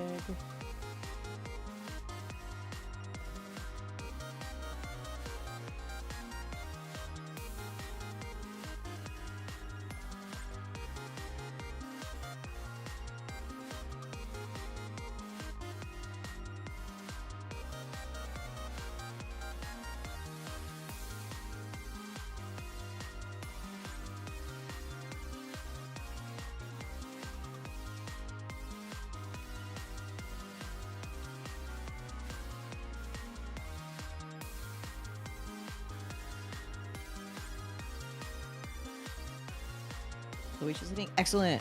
Love to hear it. Almost done with the line art. A lot of the internal details like the stripes and the different fur colors, those are going to be just put on when I go to color it. Not gonna worry about outlining those.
Man, I think changing my BGM this week was a good idea.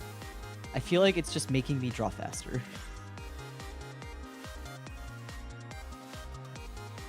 Which is great.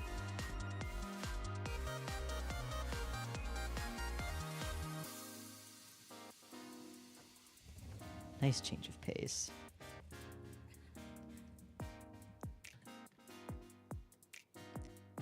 Tail time.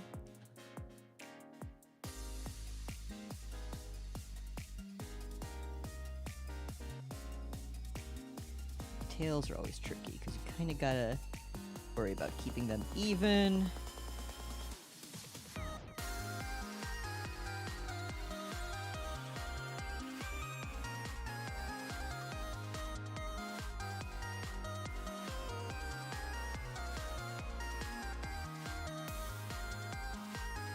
Also, my stupid insistence for clean lines.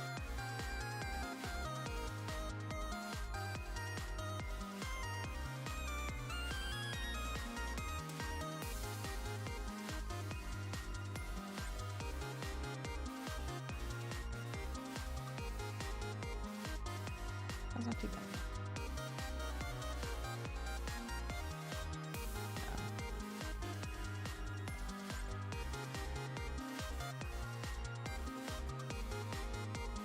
Interesting fact about Shelby and pretty much all my cat characters. They're all based off the Ravenpaw character from the Warrior Cats books. I figured that was where the Ravenpaw name came from.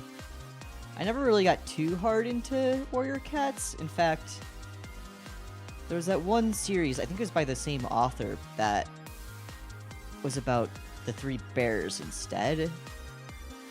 I like those ones. I think the first 2 books of Warrior Cats. I don't know. I'm always impressed by the fan content, though. Warrior Cats fan animations just go so impressively crazy. Who would have thought that a children's novel series about cats would wind up getting some of the most impressive animations I have seen on YouTube?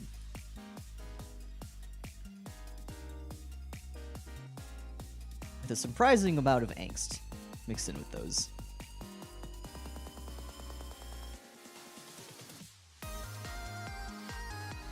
I've seen Warrior Cats animations out of fan pieces. Yeah!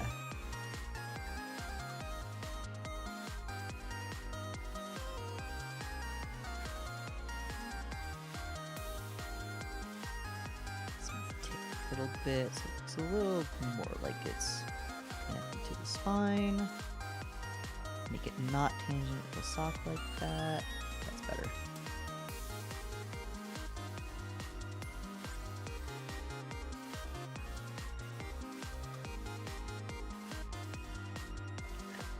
Not do that.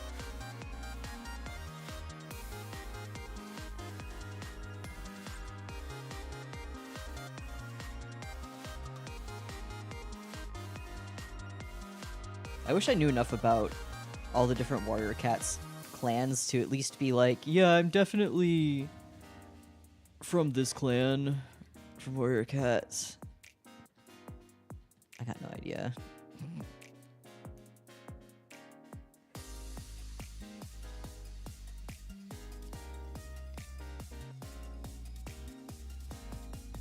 Maybe I'll go online after stream and take a quiz that's like, you're in this clan.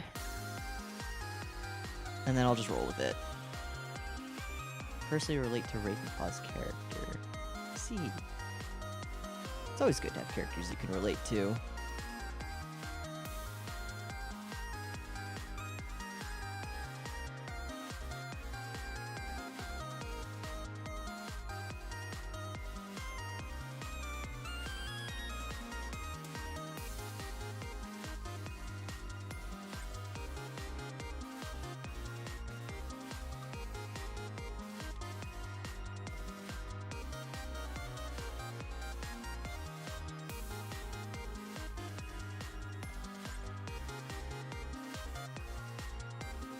Okay, I think we can start coloring.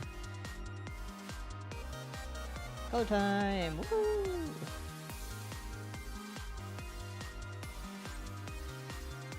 Sele, hello! My son! My baby boy! How are you, my beautiful child?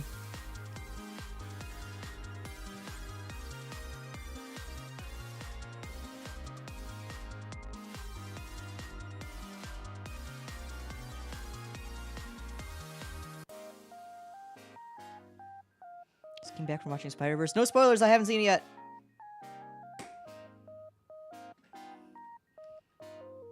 I'm a fake animation fan. I haven't had time to go to the theater to see it.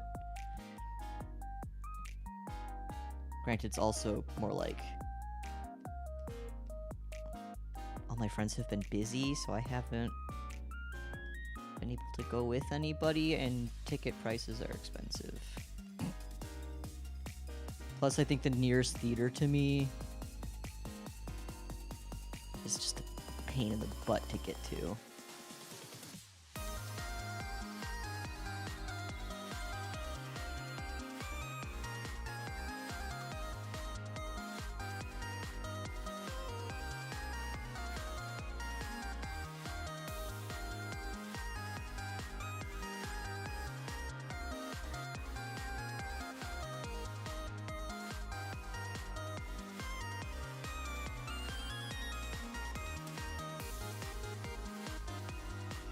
Well, that feels like I couldn't watch it for the longest time. Yeah, it's been a long time since I've gone to a theater for anything. What was the last thing I saw in theaters?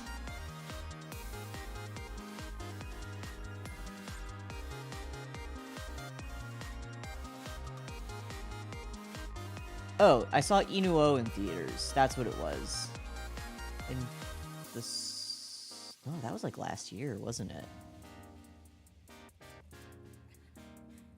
That was a good movie. I saw it twice. Highly recommend. If you like funky animation and rock and old Japan stuff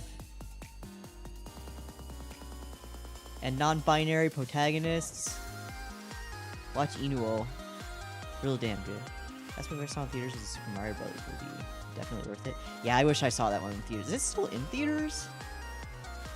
It's probably at, like, one of those watch it for cheap kind of cinemas right now. Yeah, I heard it's really good. Granted, it had Jack Black in it, so it's kind of automatically gonna be good in my book.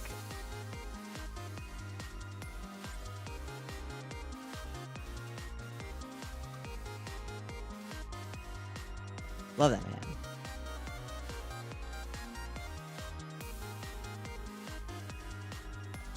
I don't think it's still in theaters. It has recently come out on DVD and digital. Okay, so if it's on streaming, then I can probably rent it from somewhere.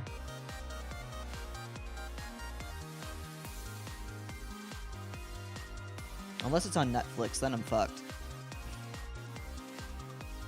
I borrowed my relative's Netflix for the longest time, and now they're actually enforcing that. You can't have multiple people on the same account thing. Silly, silly streaming service. Eat my shorts.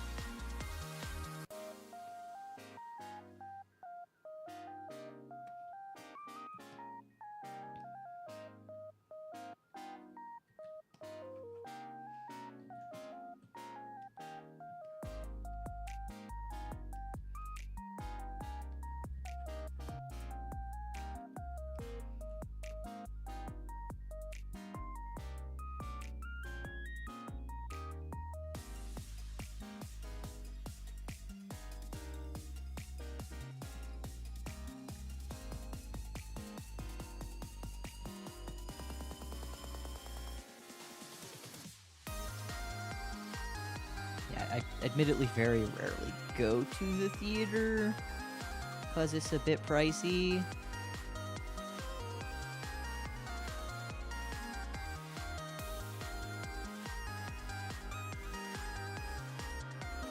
Oh, pardon my yawn.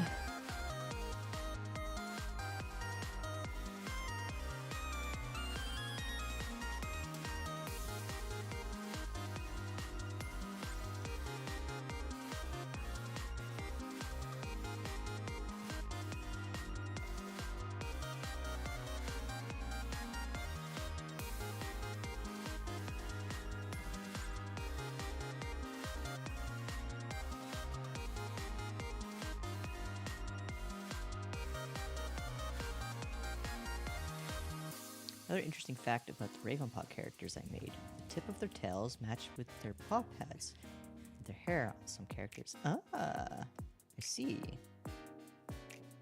That makes things easy for coloring. Haha.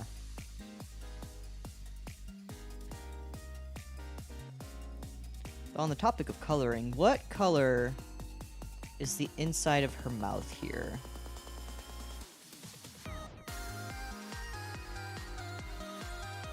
Because I saw the other ref you sent me, that character, I think, had blue on the inside of their mouth. So I want to make sure I'm getting it right here, because this one doesn't have a open mouth on the reference sheet.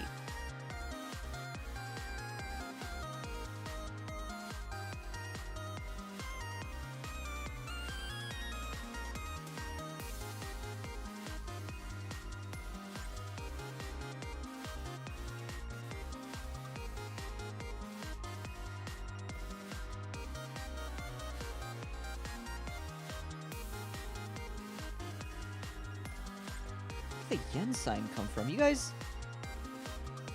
Can I see that? Hold on. I can't even see on OBS. See, right there are my layer names. I meant to just write DET for details. Where did that yen sign come from?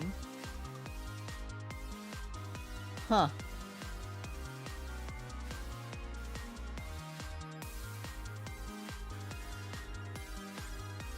I opened up the properties and there's just a slash there.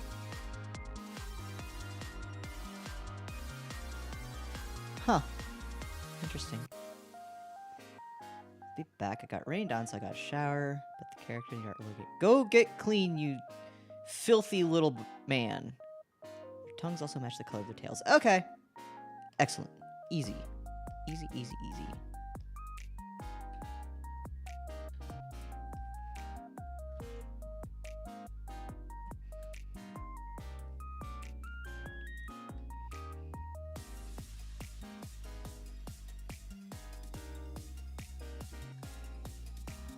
Eyes in.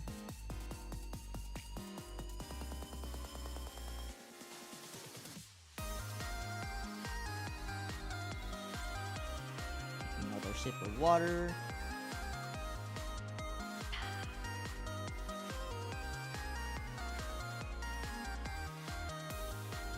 Some brush size. Got a bigger brush size.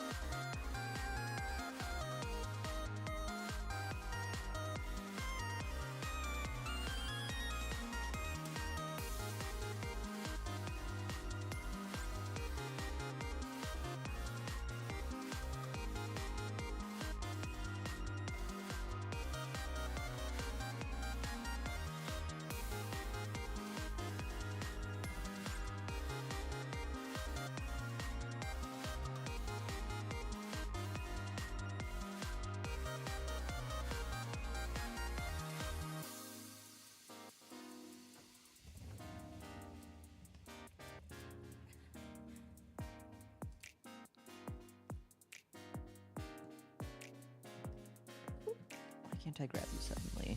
Hello? Sir? There we go.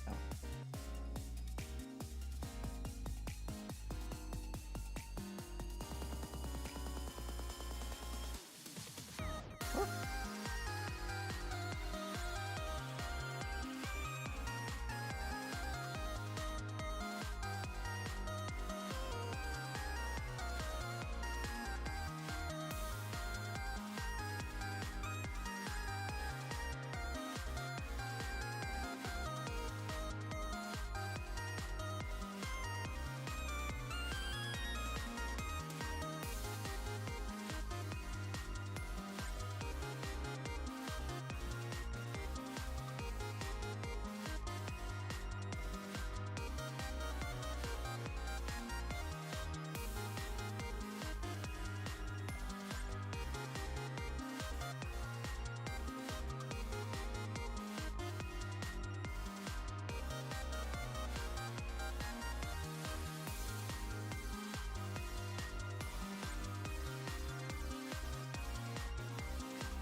It's always a pain in the butt trying to get each eye even with each other.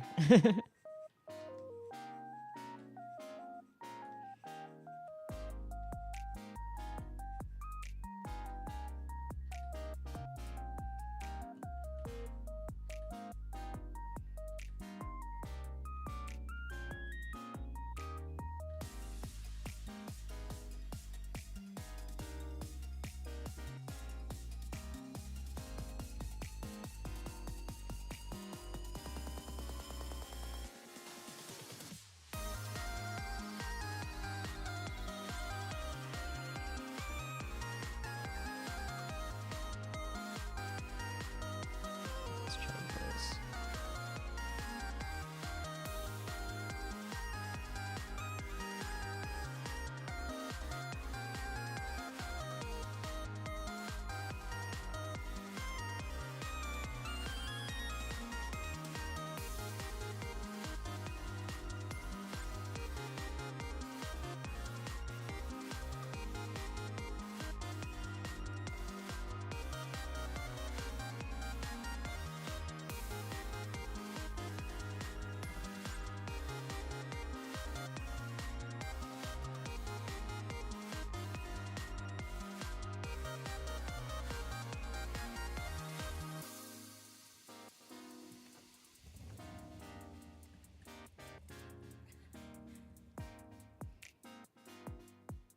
Oh, that still doesn't look right. Let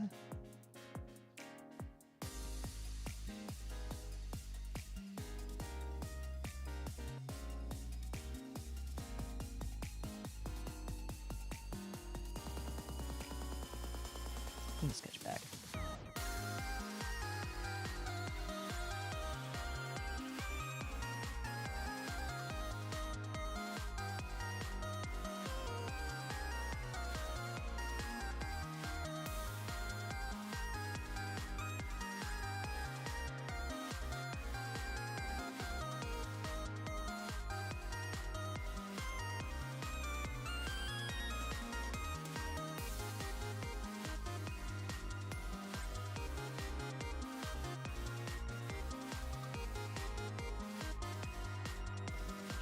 It's a little better.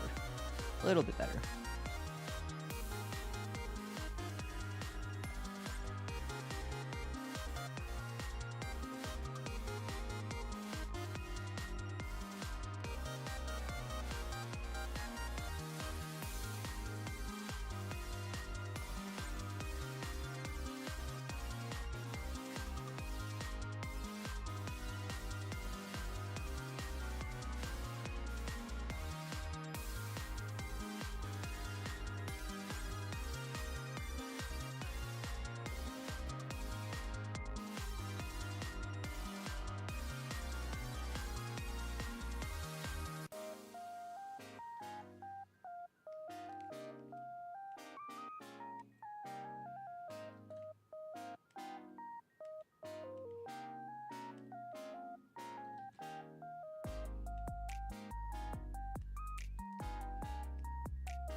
I don't normally put in the whites of the character's eyes, but I'm wondering if I should for this character.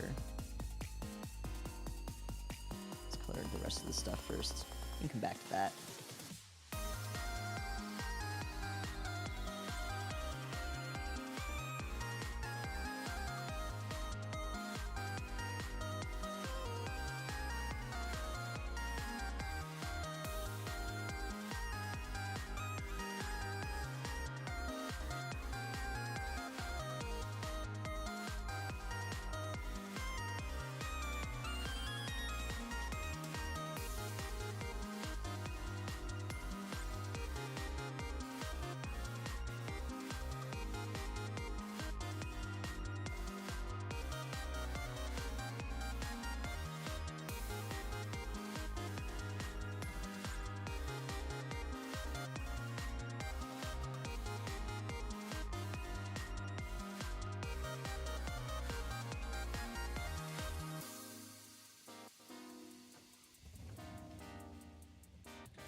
stripes. Let's get the stripes.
Arm, other arm.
Text on your shirt. Oh, and the white fur. Let's do the white fur first.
Alright, now we can put the text on the shirt.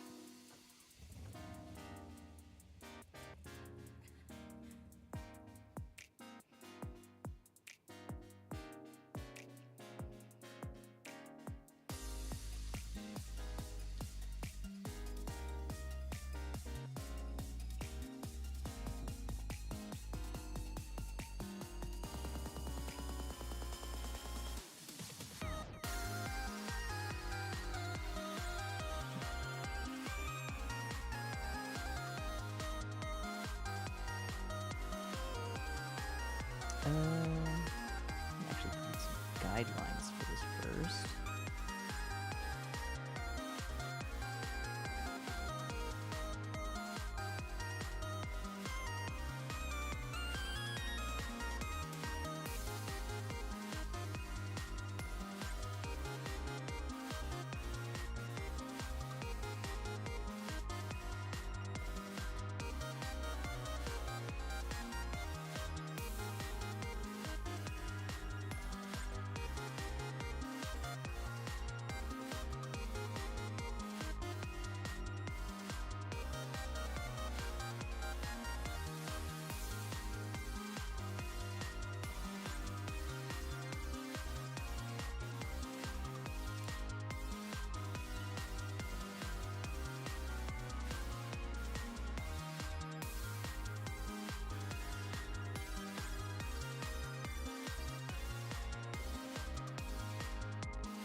Little cat face.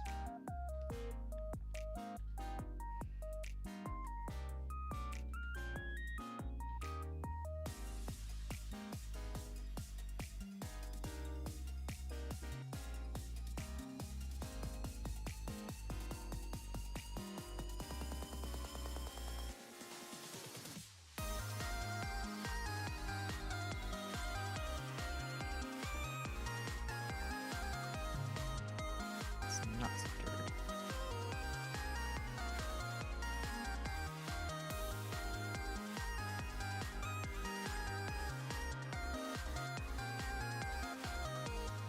That's better.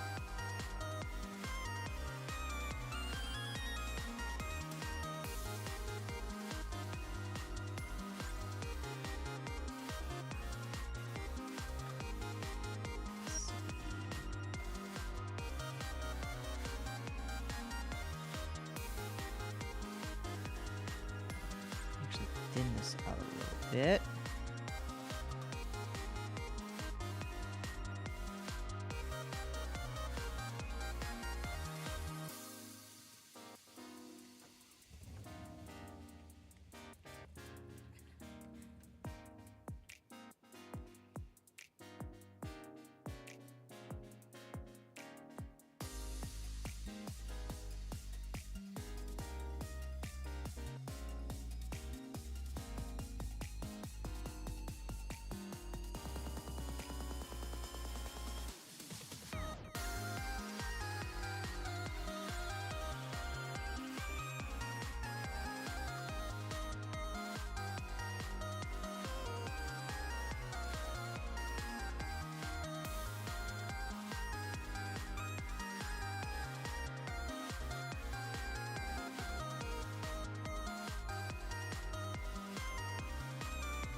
Alright, I'm going to experiment with one little thing to see if I like it, and if I don't, I'm not sure what I'll do.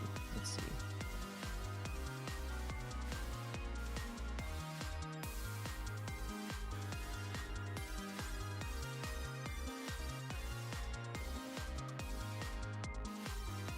Alright, yeah, we might need the whites of the eye here. I usually don't put the whites of the eye, but I feel like it doesn't pop. The face doesn't pop as much without them.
One last thing. Did the reference picture include pupils or an iris? I actually don't remember. Either way, she looks beautiful. There are black pupils here. I usually color them in white anyway. Did you want them to be more like slit-like cat-like? I can change it. It's an easy fix. Just my own personal stylization tends to make them white.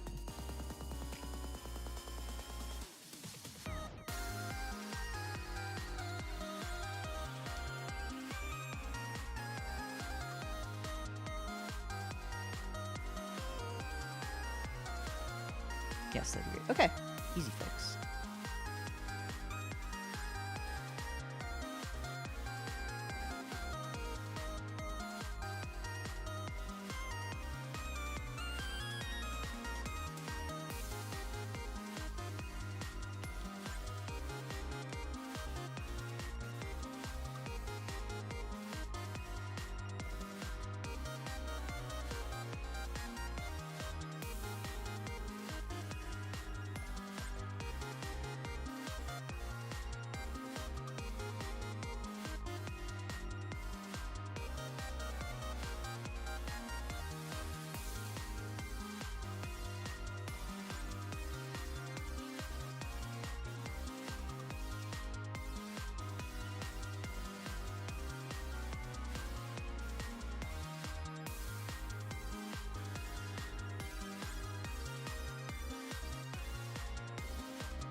There, how do these eyes feel? Much more elongated. Some sharp pupils.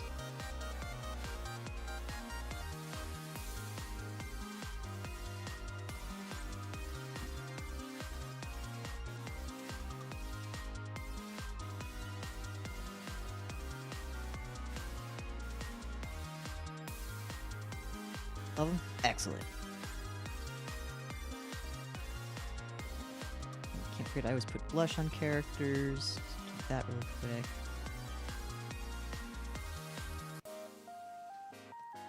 Some really subtle blush.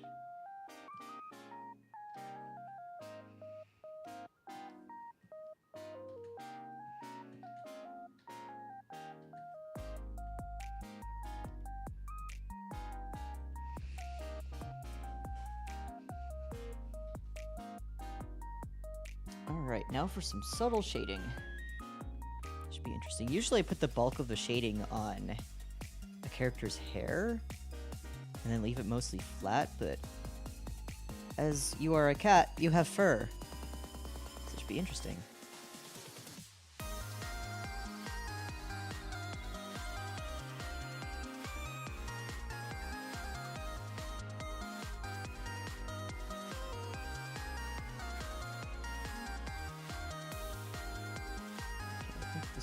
Hide the reference.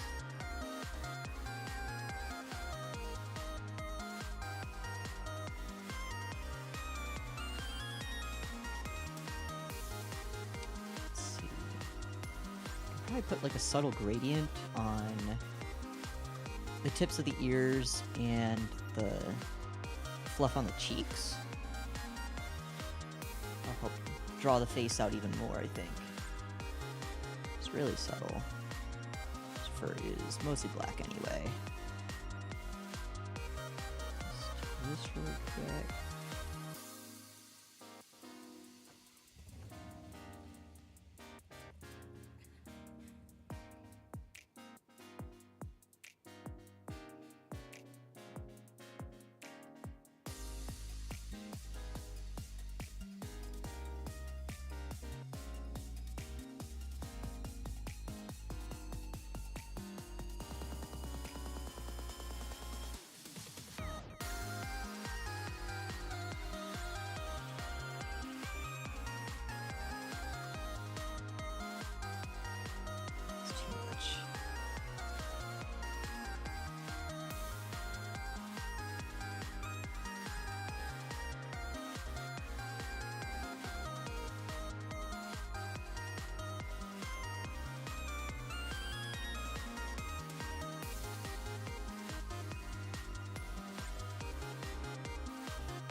Feels like it's still too much. Let me turn it off really quick. Do this, that, my usual blue overlay. I do.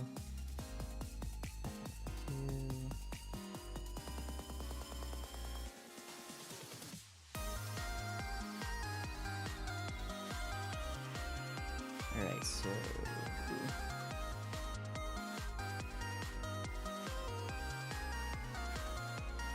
probably going to need to lighten the fur a bit overall.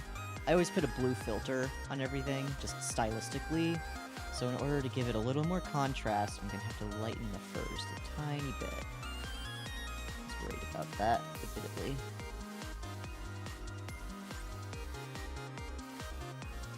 This on.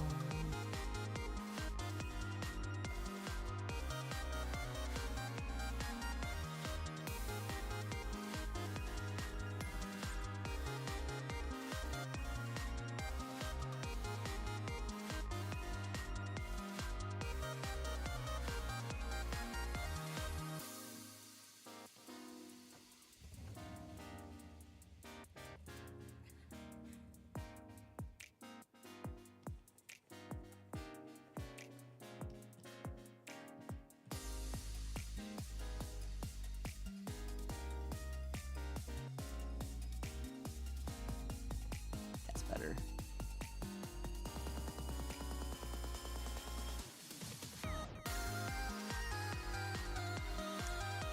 Okay, blush color.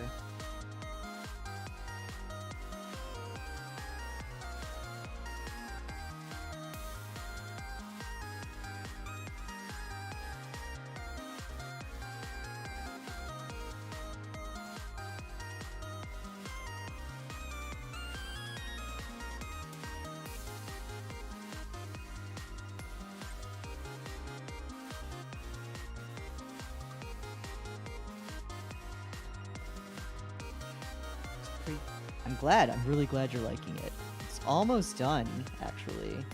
I'm on kind of like the second to last stage where I start to put in a bunch of little bits of shading here and there. I'm just trying to figure out how I want to shade it with the fur.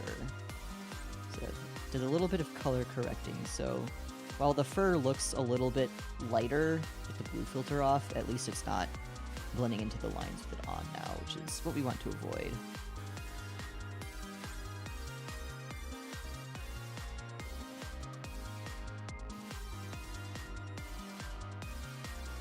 Turned out awesome. Thank you, Sele. You done being stinky? Done being covered in disgusting rainwater?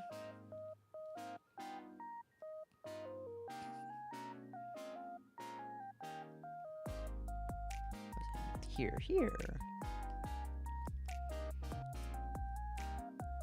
Excellent. Love to hear it.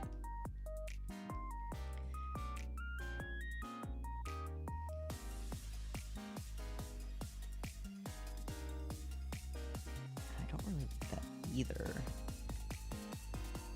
Let's try a different approach. Go to the ears.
this pink.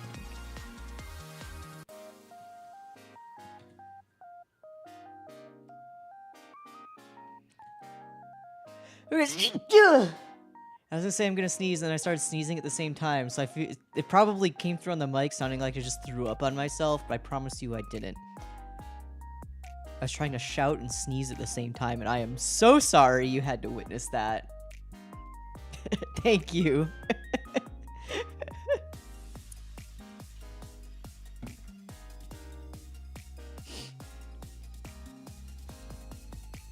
Like I was reaching for the button to mute myself, screaming that I was gonna sneeze, and then it all just came out. I am so sorry.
that alone helps quite a lot. Okay, almost there.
A little white highlight in the nose too, probably.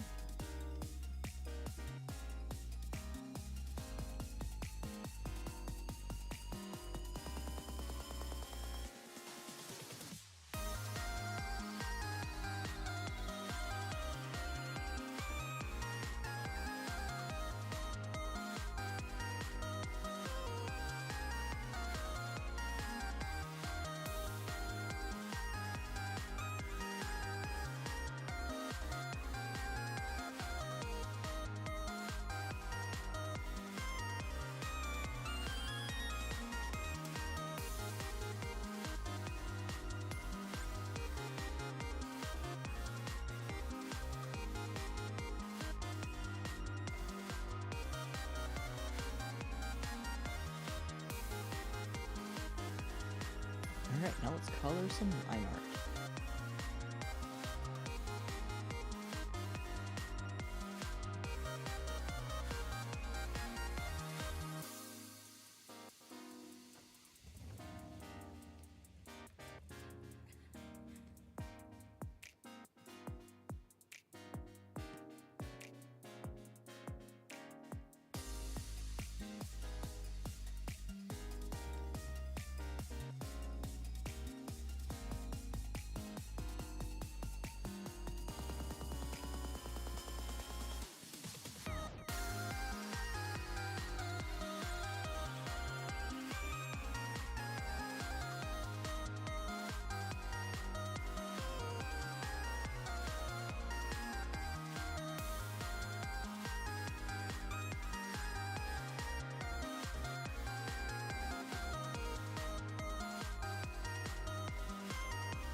there any details that I missed?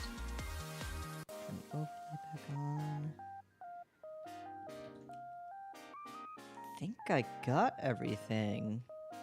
Shelby, if you're still in the chat, I'll let you speak on the spot if there's anything you'd like me to add, if there's anything you'd like me to change, or if there's something I missed. 'Cause otherwise, I think it might be finished.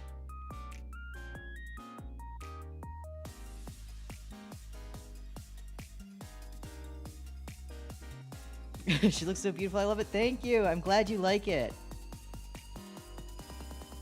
She's a lot of fun to draw. It's been a bit since I've, like I said, drawn an anthro or a furry type of character. So it's refreshing. I feel powerful.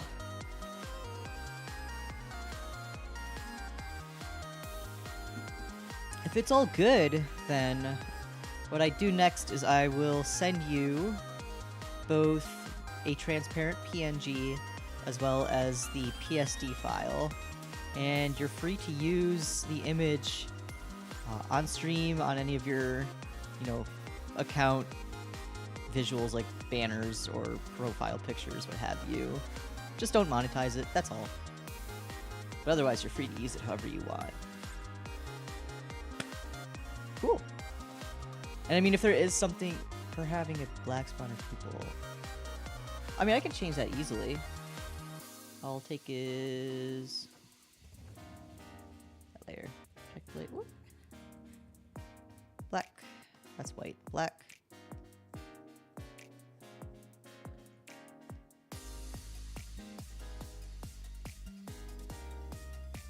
Like so.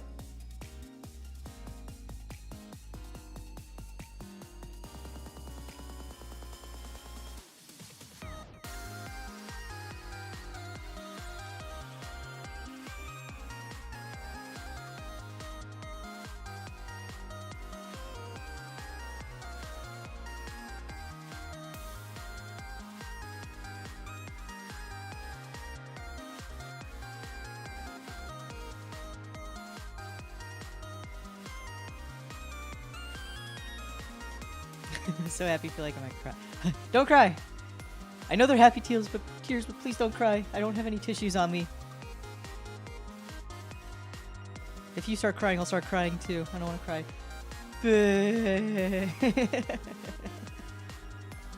But yeah, okay. If that is all, then I will once again send you the files for this for you to do whatever you want with. PNG will be transparent, so feel free to slap it on things if you want. And I think that's all I got. Thank you for sticking around, people who stuck around. Even if you lurked, I appreciate you. It's perfect. Thank you so much for drawing this for me. You should have an amazing rest of you know what? You too. Have a great week.